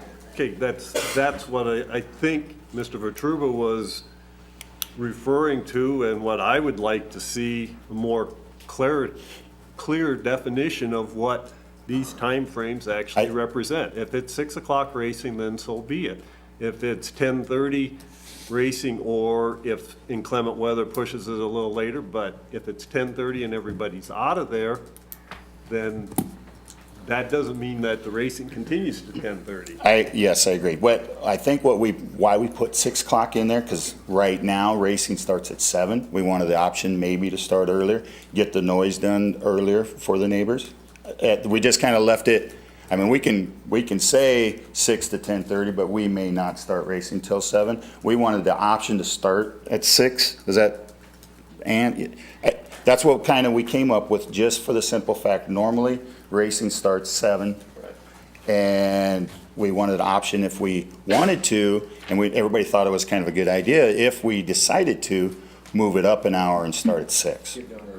Get done an hour earlier. Instead of 10:30, we get done at 9:30. But it was left in there as an option. So I'm trying to answer your question, but I mean, if you want us to pinpoint what time we're going to start, I'd say 7 then. I would like to have the option to start earlier to get it done sooner. We just wanted that. It hasn't been discussed with the drivers and how that would actually work with the drivers and possibly even the fans. So if we start at 6 o'clock, people can't show up, fans can't show up, certainly be nice to go back to the normal 7 o'clock. So if we had to choose, I'd say 7 o'clock then, to 10:30. But the option was 6 o'clock to 9:30.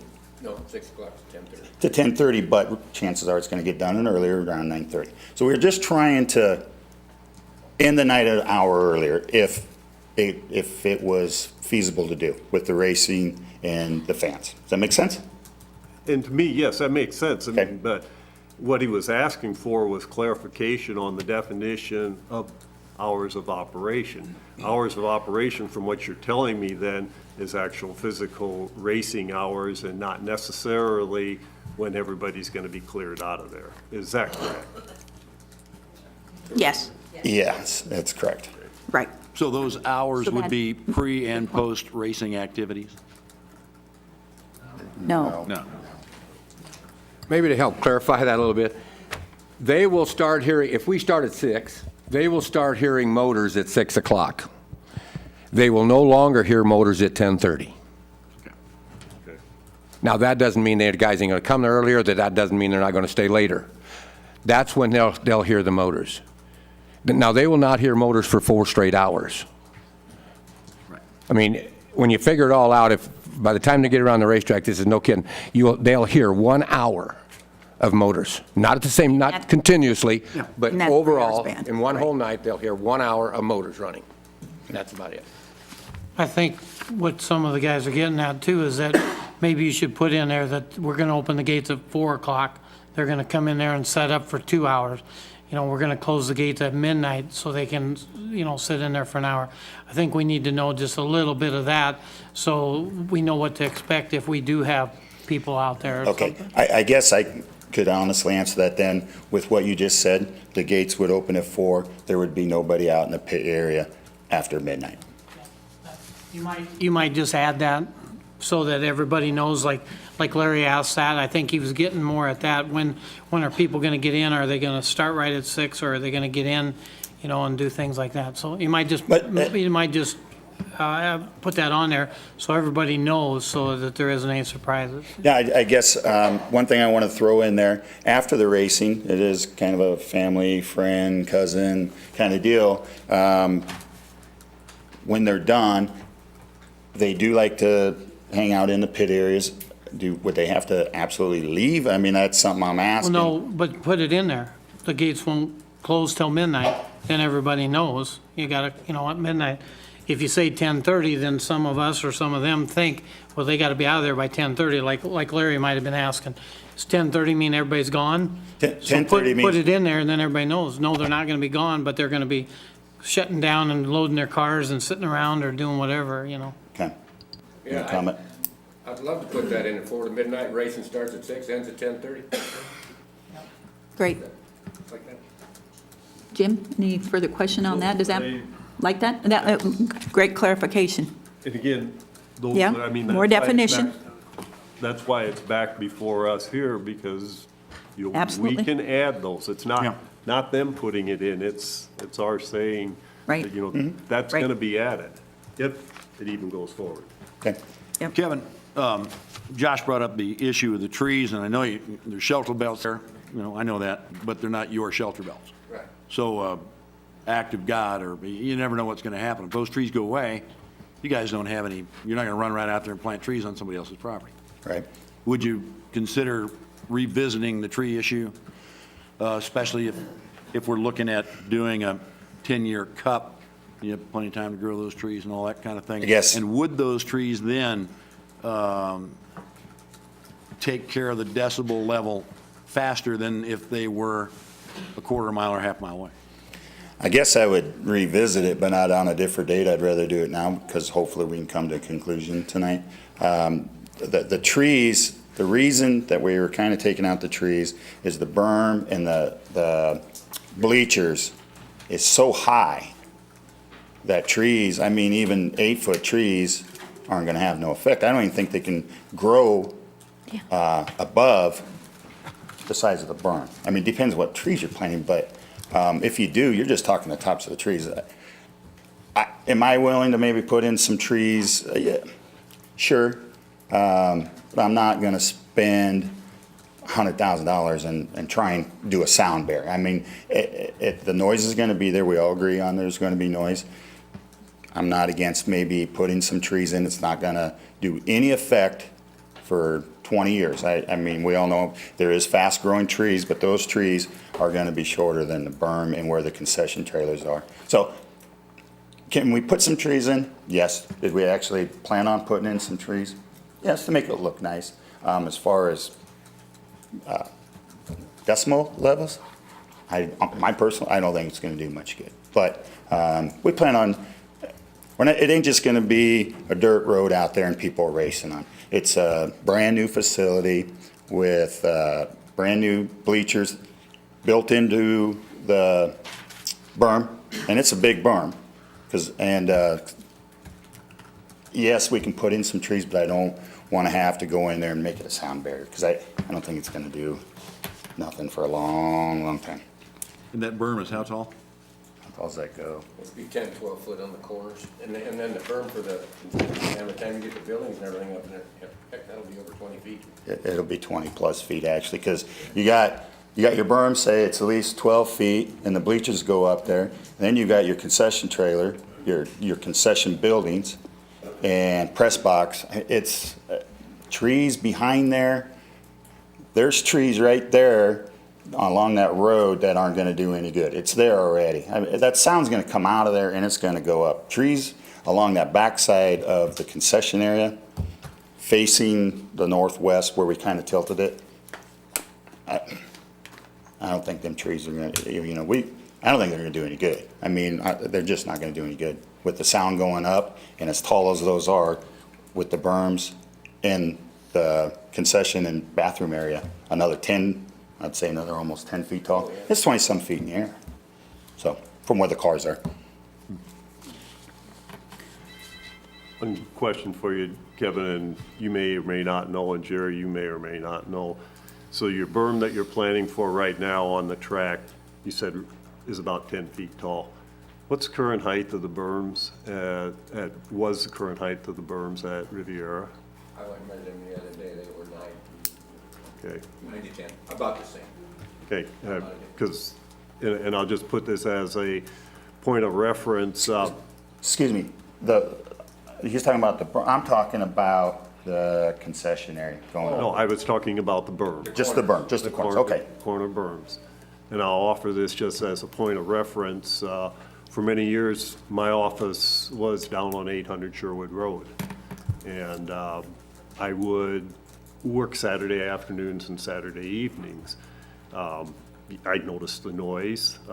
One thing, when you say that berms don't do a whole lot, the most noticeable difference was at the time that the pumping operation did the stripping and piled up the topsoil to the west side.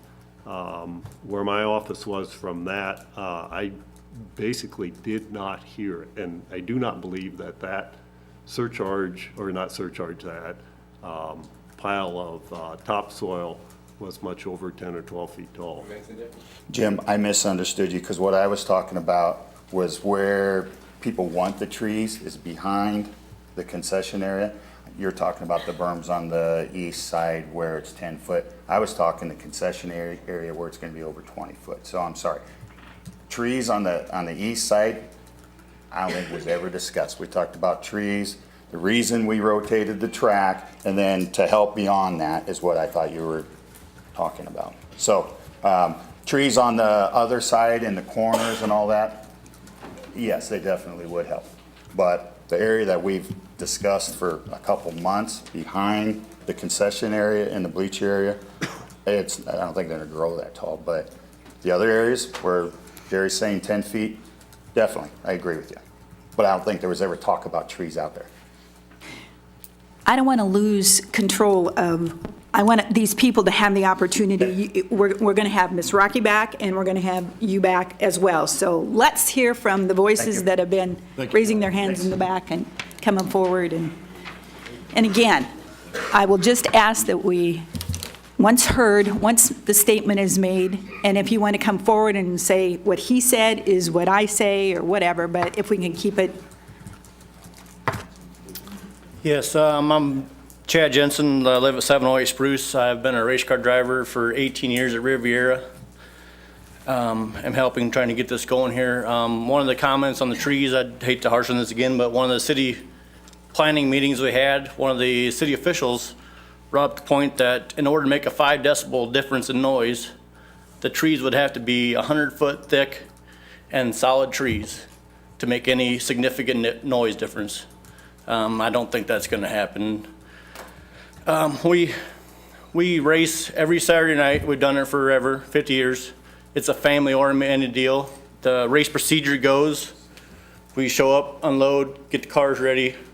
We hot lap, which is just basically a warm-up session, and then proceed with the heat race and features. A lot of our families come. That's kind of a weekly deal to meet the family that doesn't normally get to see us all the time. It's a very social occasion. So we do stay a long time, at times after the races, an hour, a couple hours to socialize. So basically, I think what they're trying to say with the race time is that they're trying to say that there will be engines running from 6 o'clock to 10:30.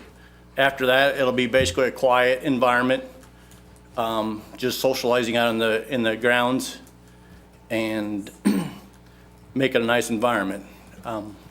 Like I said, we've done this for a long time, and there's not that much issues of excessive drinking or what people may see as rowdiness. We leave in a pretty orderly fashion. We get there in a pretty orderly fashion. To me, is not that big of an issue, so thank you. Chad, Yes, you said you've raced for 18 years. yes. How many times have the Norfolk Police came out there that you know of? There's been nothing cited that I have ever seen. Once in a while, there's a little disagreement that maybe a fight breaks out, but nothing where the police have ever been called. As far as the safety issue on the track, we have, at Riviera, and I'm sure we'll hear, we have an on-site EMT for any issues on the track or in the crowd. We have a safety crew that comes from Columbus. Bobby Lincoln is the guy that directs it. He has 2 safety Jeeps, which most of them are EMT qualified to take care of any wrecks on the track, in the bleachers, in the parking lot, on the property. They're very well trained. They have all the safety equipment. They have all the fire out equipment for any gas leaks, any fires. So we're very well protected there. As far as contaminating any water, we do not omit any fluids unless, say, an engine would blow up. It'd be very minimal, but we don't like change our oil or change our gas tanks out in the grass. I mean, so there's very little fluids that are lost or put onto the ground to be contaminating the soil. Okay. Any other questions for him? All right.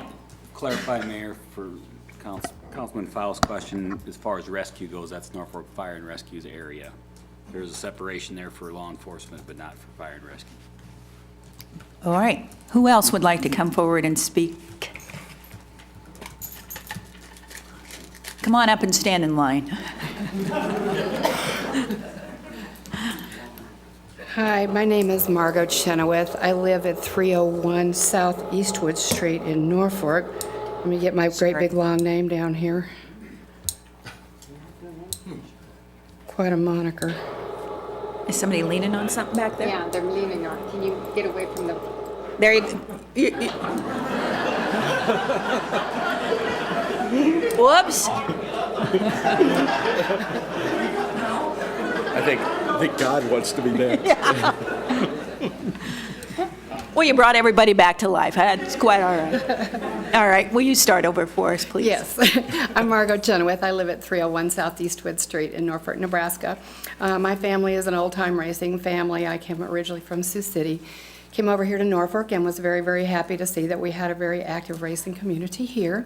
I just wanted to, number one, tell everybody that I think a lot of the problems are, a lot of the concerns being voiced are simply because they're really not familiar with the racing culture.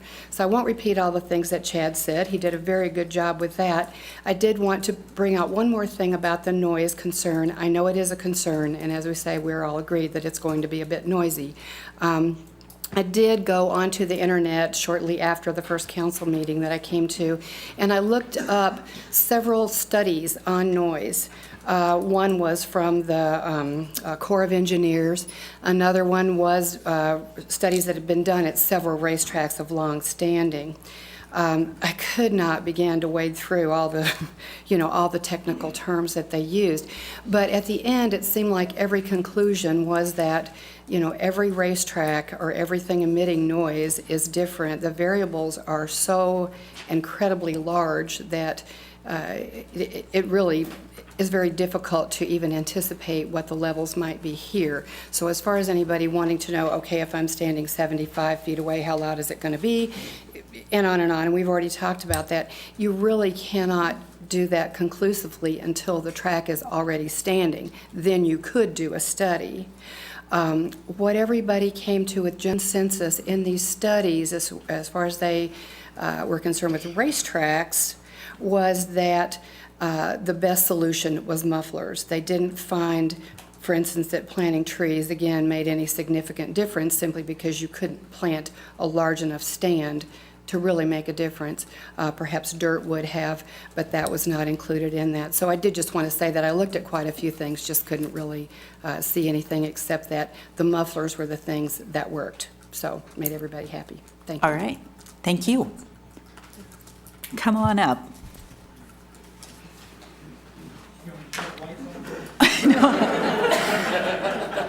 Nursing crew, I'm going to be real anxious to hear from you all. My name's Dale Primrose. My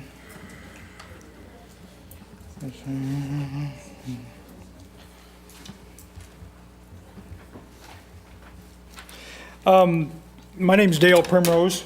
I and my partner have been racing for over 30 years, not trying to one-up Chad there, but, and the reason we got into the sport when we first started as true novices was because we liked the people that were in the sport. We thought those people were the ones that could be people we wanted to associate with, people we wanted to be friends with. We liked what we saw. Over those 30 years, we've tried to grow in every possible way in the sport. One of the things that was covered was contamination, and Chad talked about a little bit about it, but we're buying fuel for these machines that are just outrageous price compared to what you can buy in most of your street vehicles. We can't afford to have spills unless it's something totally beyond our control, like a wreck. Anything that happens like that is going to be contained to the track, and there is methods to actually try to clean it up and to contain it. The safety crew that he mentioned has got ideas about that and tries very hard to minimize that. The other thing I was going to mention that after 30-some years of doing this, I carry containers in my trailers to drain oil into or to contain oil. Anything I bring into the track, I'm going to take back out with me to dispose of properly back at my shop, because that's just the way we see our part in the community is, we're not going to be, it's gone the day of draining oil out onto the ground and thinking that's okay. We've actually, some of us that have a few years on it, has even seen the construction workers, doing that beside the road. It wasn't okay then. It's really, really not okay now. The real thing here is that nobody really wants a racetrack in their backyard. I'm not sure I would want a racetrack in my backyard. It wouldn't bother me as much as some of these other people because I've been doing it for 30 years. I've got no hearing, anymore from it anyway. But I think my personal opinion, it'd be a real mistake to pass on this because of the benefit to your community in all aspects, not just financial, because everything gets too involved with financial anymore, but your benefit to your family situation. And every racer I know is a family person. There isn't very many that are, the lone wolf situation. The kids are working on the car with the parents. It brings the families together. It's a very cohesive, very powerful tool for bringing your family together. I've got 3 grown kids.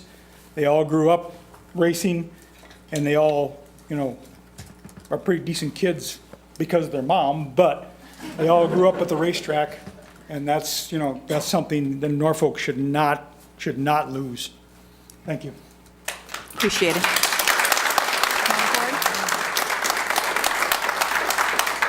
I'm looking for all those that are, right now, we're talking about in favor of.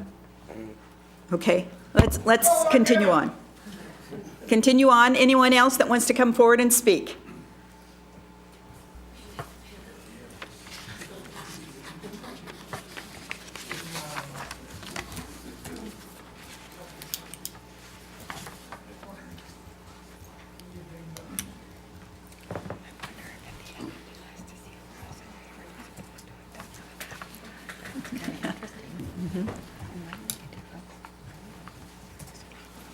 Hello, my name is Nicole Sullivan, and I'm 19 years old. I'm here to speak on behalf of the... Slow down, Nicole. Slow down, sorry. All right. I'm here to speak on behalf of the youth of Norfolk. I've been going to this track since I was little. When I turned 16 and I could drive, I found out that there was not much for teens to do in Norfolk. This racetrack has been a positive solution to this problem. Speaking on behalf of myself, the racetrack has allowed me to have something to do other than drinking on Saturday nights. Please allow this new racetrack to be built for the youth of tomorrow can have the same positive atmosphere to be around. Thank you. All right, does any questions for her at all or comments from? Well done, thank you. Who else wants to come forward?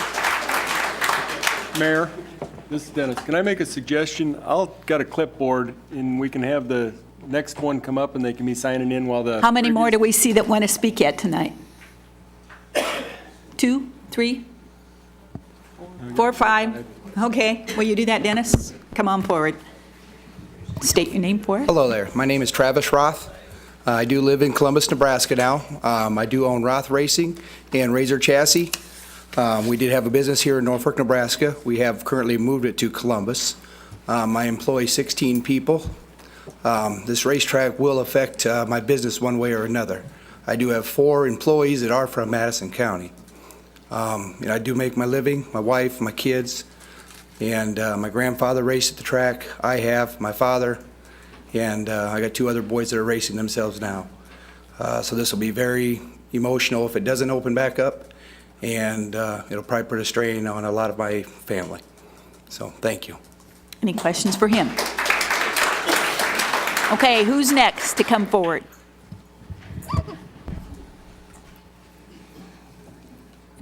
I tell you what, as soon as this gentleman, okay, you want to come forward next? Great. You got a load there, so we'll let you take precedence here. My name is Stacy Vogt, and I think I was about 17 probably when I went to the races for the very first time, and there I met a husband. I've made everlasting friendships. Deep breath. All of my children have come to the car races with us every weekend. And we support my husband. My brother-in-law also races. We support him. And their father used to race, which I never did watch him, but I guess it's just such a great family event, and I've never noticed the noise of the racetrack being disturbing. You know, like if I'll ask my husband, oh, we're going to such and such a new racetrack, I've never been there before, and he says, well, listen for it, you'll hear the track, you'll see the lights, whatever, but you honestly have to get really, really close to the track before you notice the lights and the noise, much like going to a football game. You have to get really close before you're even going to notice where it is, unless that track is, or football field's way up on the top of the hill, which is not going to be the case with the racetrack. But there have been times when we've discussed possibly not racing on a certain year, if it's been like the birth of a new child. And tell you what, my 2 older kids, no, Dad, you can't take the year off. You got to race. We love to go. The friendships have been amazing. We lost a friend a few years back, and he was a big racing family, and I've never been to a funeral that had a larger outcome than what this gentleman had, and everybody was wearing racing t-shirts, and that just spoke so loud to me. And I hope it's a tradition that we can continue to have right here in the Madison County District area to pass on to the generations like this young gal who just stood up right before me. And believe me, we would do everything in our power to make it a positive outcome for the community, because that's what we want. Thanks. Nice comment. Any questions for her at all?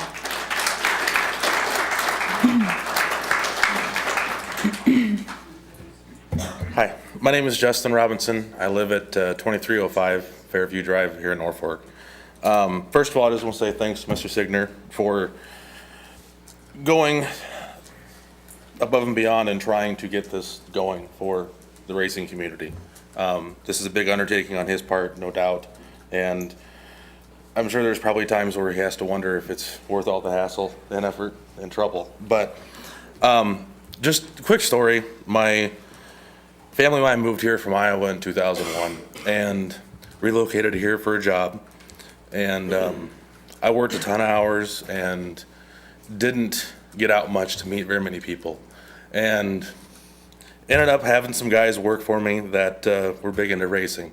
And then growing up in Iowa, we went to the races every now and then. But these guys basically brought me in and made me one of their own. We were out the track helping out, and in 2005, my wife and I lost our middle child, and the support that we received from everyone in the racing community was just unbelievable. And now I look here and I see people around that I run into anywhere or say, hi, how's it going? It's like you just saw them yesterday, like they're your best friend. Anything you need, anything you ever want, they're there for you. They'll help you out. This is the type of people that we are talking about, trying to keep this going in Norfolk, in this area. My daughter's 15. She's very involved in school activities. Doesn't have a whole lot of time for anything, but she helps out the track. She's the girl going, telling to split the raffle tickets, and sometimes helps out in the concession stands. And when I told her I was coming tonight, because she's actually performing at Memorial Field tonight for senior night for Norfolk High School, but I told her I was coming to this. She said, that's good, Dad. Go there and get us a track. So she wants to keep going. She's part of the community. She's part of the youth in the community, and I think that just says a lot. So that's all I have. Thank you. Thank you.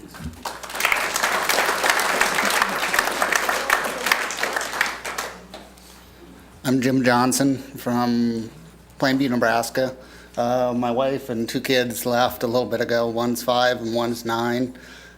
We go to Omaha races and sit there, and somebody taps my wife on the shoulder and said, how do you get your 2 kids to sit there that long? And she goes, well, this one's been here since he's been a month old, and my daughter's been here since she's been 3 months old, which is probably 350 races for one, 200 for the other. I race 2 to 3 nights a week, including here in Norfolk. I do a lot of motor work, used to build a lot of race cars for a lot of people from here in Norfolk. I use Will Scheller at Ag and Industrial, Miller Machine for most of the machine work. Most of my parts come from CarQuest here in Norfolk, not predominantly parts for my race car or the cars or the motors I do, but just because I own an automotive repair business. It would be detrimental to my business myself as far as building motors, building race cars.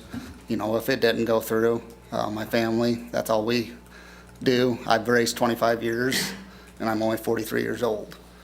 And my kids love to go. You know, this time of year it's hard to contain them. I mean, what are we going to do on Friday night? We don't get to go to Albion. What are we going to do on Saturday night? We don't get to go to Norfolk. So it's a way of life. Welcome to come anytime you want. Yeah. You know, it doesn't have to be just racing, but. And they like to come. Good. And love to go to Walmart. We always stop at Walmart. You know, everybody here that goes racing, if they are from out of town, probably know that, well, let's go to Norfolk. No, we're going Saturday night. We'll stop ahead of time. We'll stop afterward. We'll eat. We'll go get our stuff. Go to Menards. Go to Walmart. Pick up our things we need. eat on the way out of town, eat usually in and out of town. That's all I got to say, I guess. Okay.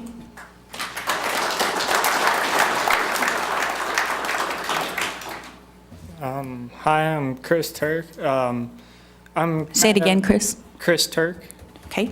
I'm kind of up here to talk, just like my friend Nicole, about us younger kids. I'm 20 years old.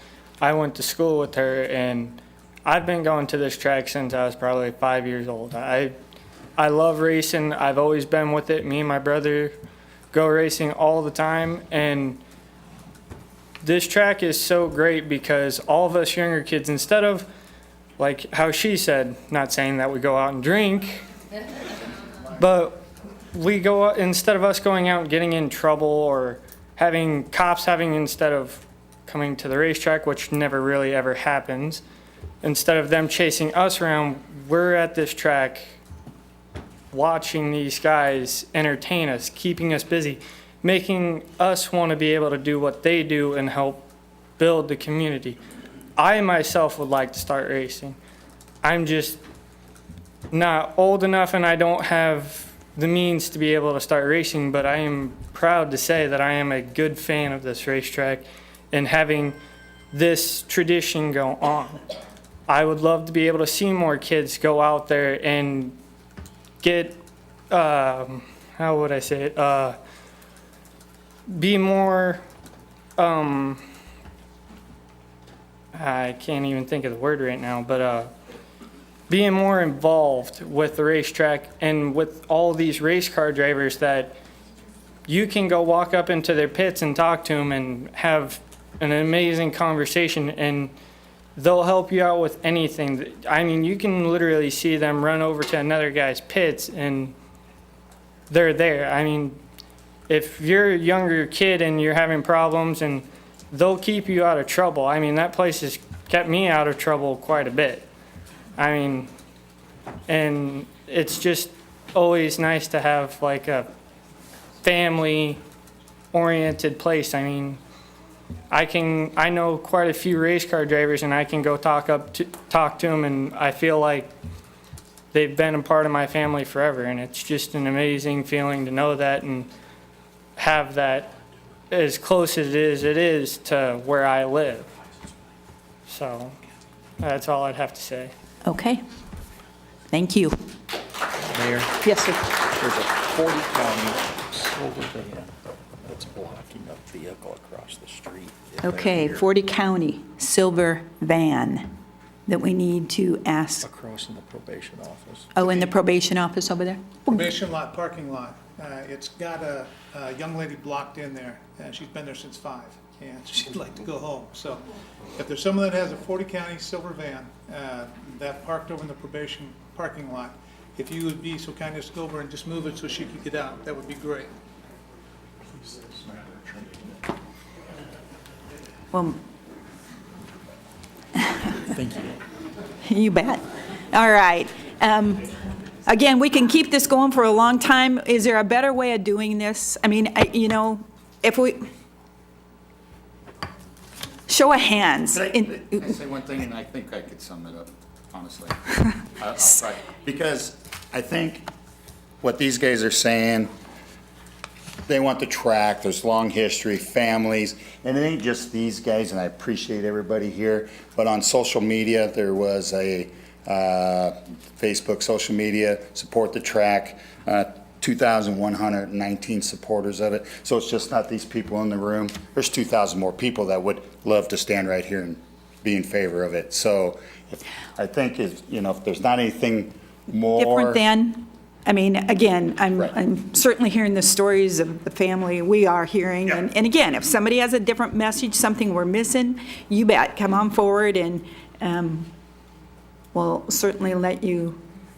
I realize you've made the sacrifice to come out here and be a part of it, so we certainly don't want to take that, I don't want to take that away from you. But again, I think we're certainly getting the messages. So we do have someone, though, that wants to come forward. She's wearing a Riviera Raceway shirt. I am very proud to wear this shirt. Sherry Nealon, I've been in the racing business, fun, for 40 years. not gonna tell you, I hold them. I'm with Kevin. I have my own Facebook page. It's called ATR Addicted to Racing. I go to the races, not only Norfolk, everywhere. I know every racer in this building. Every racer, every family. Kevin and I have talked. On my ATR page, I also have Support the Track. I have over 2,982 likes. Thank you. Okay. All right. All right. Can I feel that we've listened and heard all of you that are here in support of? Does anybody ever, excuse me? Yes. Sorry, Sue. Has anybody ever realized the dynamic money impact that a racetrack does to this community? You know, I don't know that we certainly have numbers in front of us, Jerry, to be able to respond to that. Certainly, I think that there's been a point made. I can honestly tell you Okay. exactly, pretty close, and then I'll just be quiet. Would you do me a favor and be quiet until we let Kathy start this? Because I'm going to try to follow this, and then you're going to be able Okay. to respond as well. All right. So, but I don't want to take anyone else that might have something to say. We're all in agreement. We've heard you. Okay. Kathy Rocky, we are here to listen to any rebuttal that you might have on behalf of the individuals, certainly, that were signing the appeal. Yes. I think the first thing I would mention is a couple of comments that have been made tonight. And one of the comments by, I think it was Brian Signor, was that this applicant or this application, this project is evolving. And it has changed. You've seen different maps, you've had different drawings, you've had varied ideas on what this project entails. The bottom line is the conditional use permit that's been approved by the Planning Commission, it was based on something other than the map that is here tonight. And the things that they now claim they include in this project are not even on that map. There's no mention of a berm on that map. There's no mention of a sound barrier on that map. There's no mention of a holding tank on that map. This can be nothing other than described as a work in progress. There's no emergency entrance on this map. So try hard as they may to tell you that they have a project that is well-defined and easy to understand. It's pretty clear from the testimony that's been presented tonight that it isn't clear what their plans are.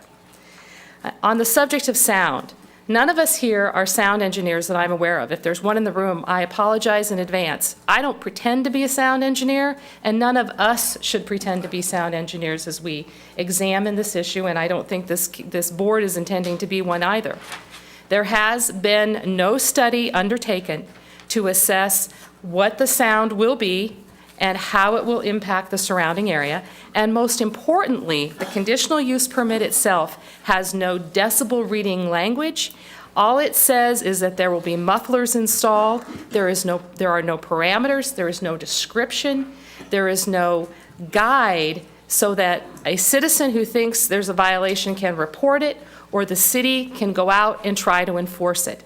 And if we're going to have a conditional use permit that's going to have rules and regulations, it needs to be enforceable. And this one, in the language that it has, it simply isn't. There has nothing in this conditional use permit about security. I appreciate the fact that they're offering to do it. That's a great idea, and it's a necessary component if you're going to have 1,000 people coming to a race, which is what we've been told we will have with this project. The people who oppose this project don't oppose racing.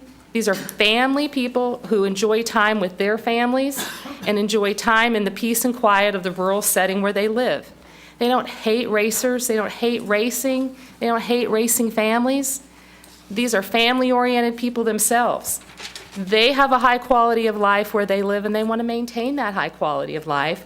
And that quality of life has been threatened by the operations of the off-road ranch, and they know that this is going to mean a lesser quality of life for them. That's why they've appeared here tonight to oppose this. They're not against racing. They're not against racers. They're against this applicant's project that has been presented, and most importantly, this conditional use permit. Thank you. Okay.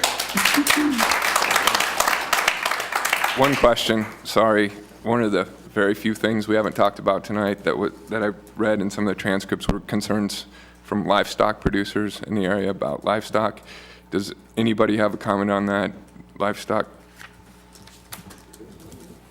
I don't want to open that, I don't I- mean to open that up. I believe But there are people who can speak to that are here, yes.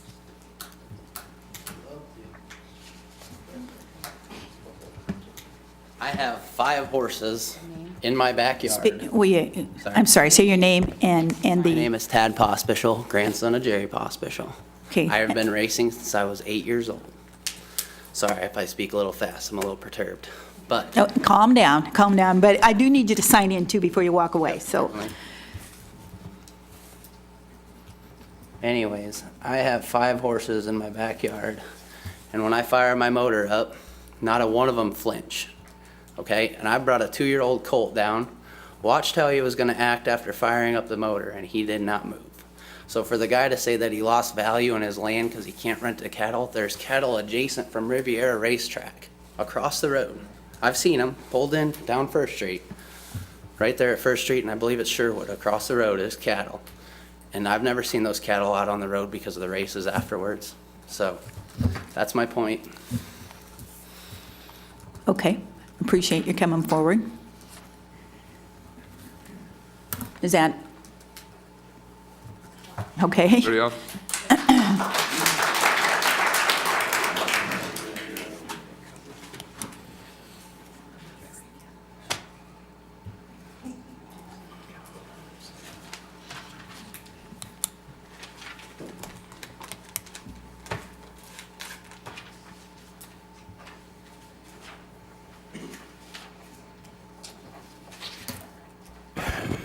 My name's Kevin Palmer. I live, well, according to my speedometer, I live about a quarter mile from exactly where the track is going to be. I've heard I live a mile and a half. I hear there's a shelter belt in between the properties. There's not. This is what's so upsetting is I hear so many twisted truths from these gentlemen. I do not despise racing. I raced at Riviera myself. My stepfather raced for years, Jerry Sir, if anybody knows him. I am not against racing. I'm just against racing where it's at, or going to be. I have a cattle program. I breed cattle to raise. It's gonna raise havoc with that. I have horses, my daughters are there. And if there's a gentleman out there that's got a dead, broke, gentle horse that can stand next to a $10,000 race car engine, more power. Well, mine's not there. I'm sorry. This is my chance to fight this. I was there before. I'm due process here. And sir, that's why we're all here. Exactly. But I hear a lot of snickering, and it just seems like we're getting this shoved down our throat, and it just don't seem right. That's why I hired a lawyer. But a lot of the comments that people are making, you know, the racers coming up. Hey, I love racing too. I just don't want it in my backyard. My cattle, how am I gonna pay my taxes if I can't have my cattle to pay my taxes? Stuff like that. I mean, without them cattle, I won't be able to pay all the taxes on that place. I'm sure Dwayne Wolf will be the same way. If he can't raise good crops, he ain't gonna be able to pay his taxes. Is Mr. Signer's racetrack gonna pay for him? I don't think so. That's about all I've got to say. All right, thank you. Let's see, where were we here? Kathy, you're done. Kevin, this is your point of if there's anything else that you want to address? I just want to kind of echo what Margot had said about the tree situation with the studies they've done, where the main result is the mufflers, by using the mufflers. I want to say thank you for your time. I know it's been hard, and I want to say thanks to all the supporters too. So, and I do understand the people against the concerns. Hopefully we can work it out. They don't think I do, but I do care. So, thank you. Okay, I appreciate it. All right. Mayor, What? I have one. We would like, if whatever happens, if we do the use permit, to be good neighbors also. Like Dwayne, the gentleman suggested you can be good neighbors, you can be bad neighbors. If this goes through, we need you to be good neighbors, spray when the wind's blowing away from his crops. Do everything you can to make the neighborhood sound. So that's one thing that everybody's tried to get across, and we'd appreciate you if you would heed to that if this does happen.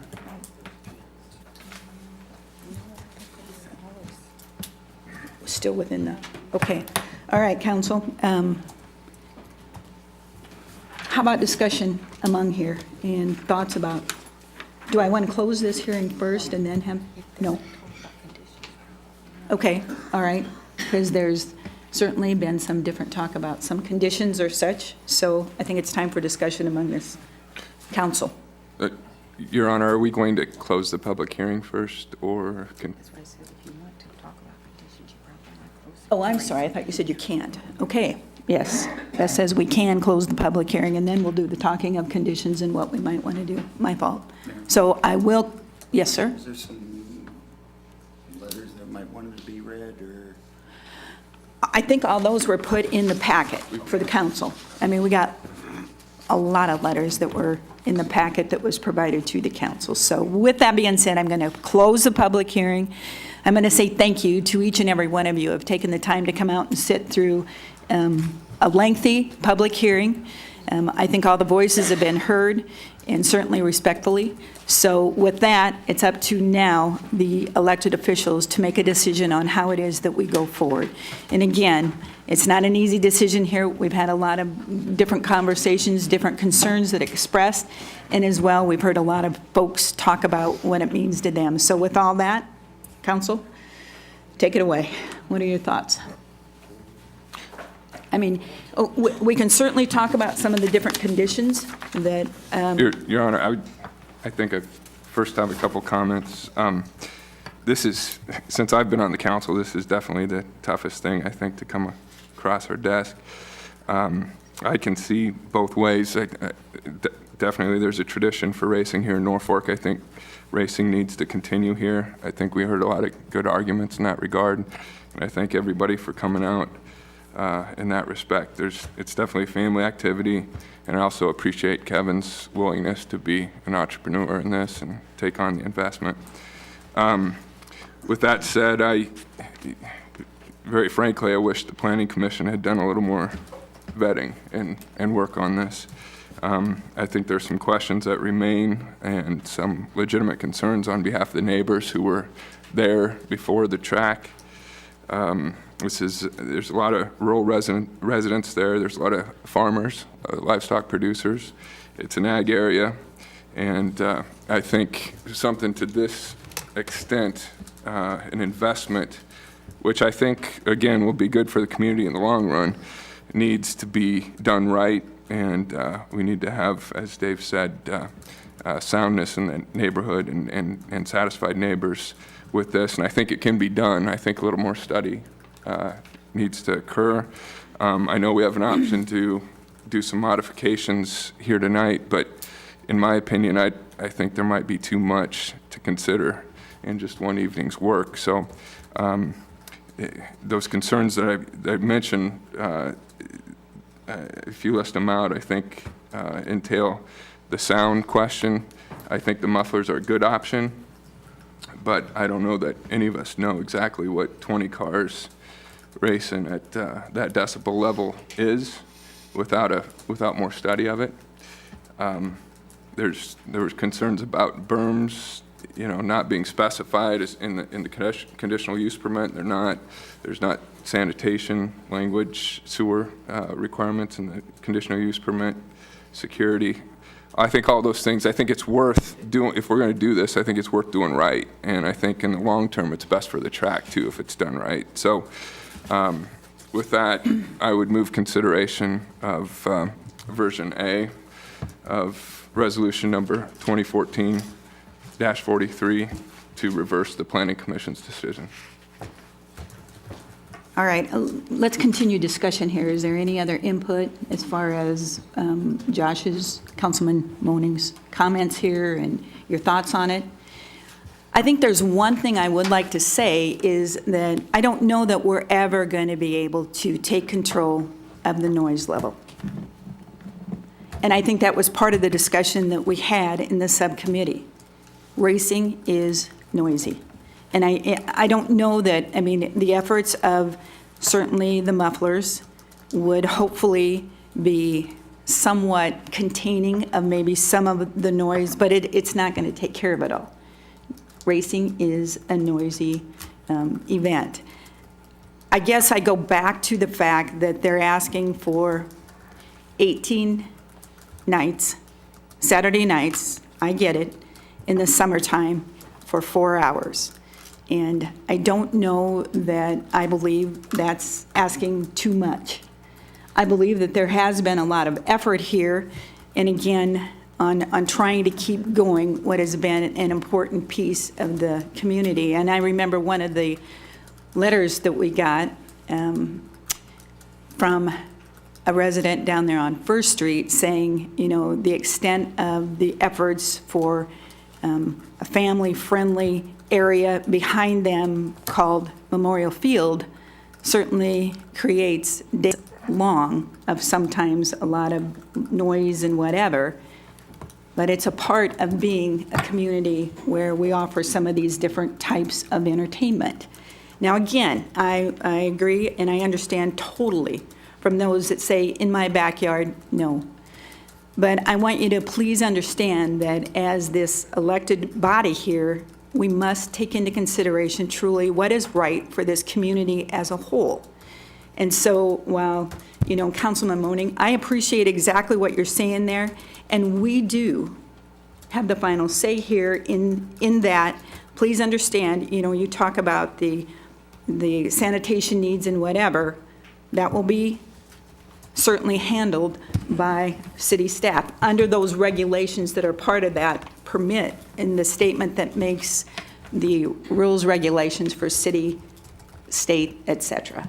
So I'm not disagreeing with any of your comments. I just want you to know that you, as elected officials here, have the ability to correct, add to those different conditions that are being talked of. So, and again, any? Well, I understand Councilman Moaning's comments. It's certainly a weighty decision that we need to make, and it is our decision to make it. There are quality of life issues on both sides of the question here, which need to be addressed.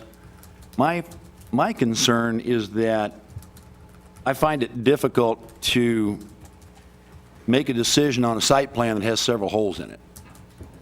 And if there is an opportunity for us to lock that site plan down, to know what we're actually going to vote on, I think we need to find a way to get to that, because right now, I don't know as if I could take that site plan and say that everything is in there. But it is our decision to make.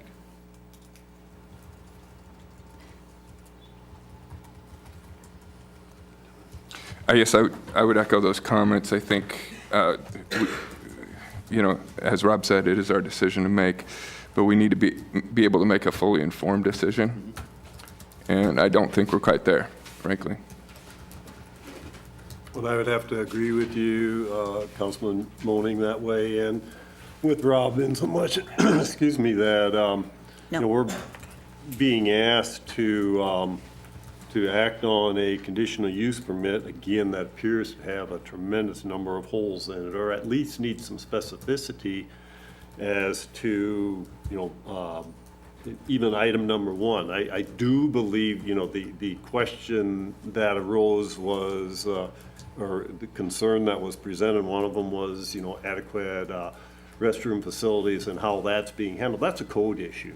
That's not a conditional use permit issue. That's a code issue by those people. That's also a code issue, even by the county of Stanton, because I believe, and I'm not sure what Stanton County operates under right now for their year, but If you don't have a code adopted, you do have a code adopted by the state of Nebraska as far as the National Plumbing Code and the requirements that way. So it's not Norfolk being a bad boy to you saying that you have to provide certain things. But that is not something that I feel is to be, it's covered generally when it says that, you will abide by the codes and rules that way. So I don't think that's an item that needs to have the specificity that we were looking for. But one thing that I think that we really are lacking is this floating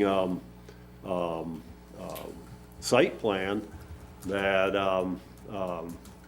I see a packet on Thursday that had a site plan on it. I saw a packet that had something of a site plan to the Planning Commission, and then I hear, well, our most recent one was done Sunday.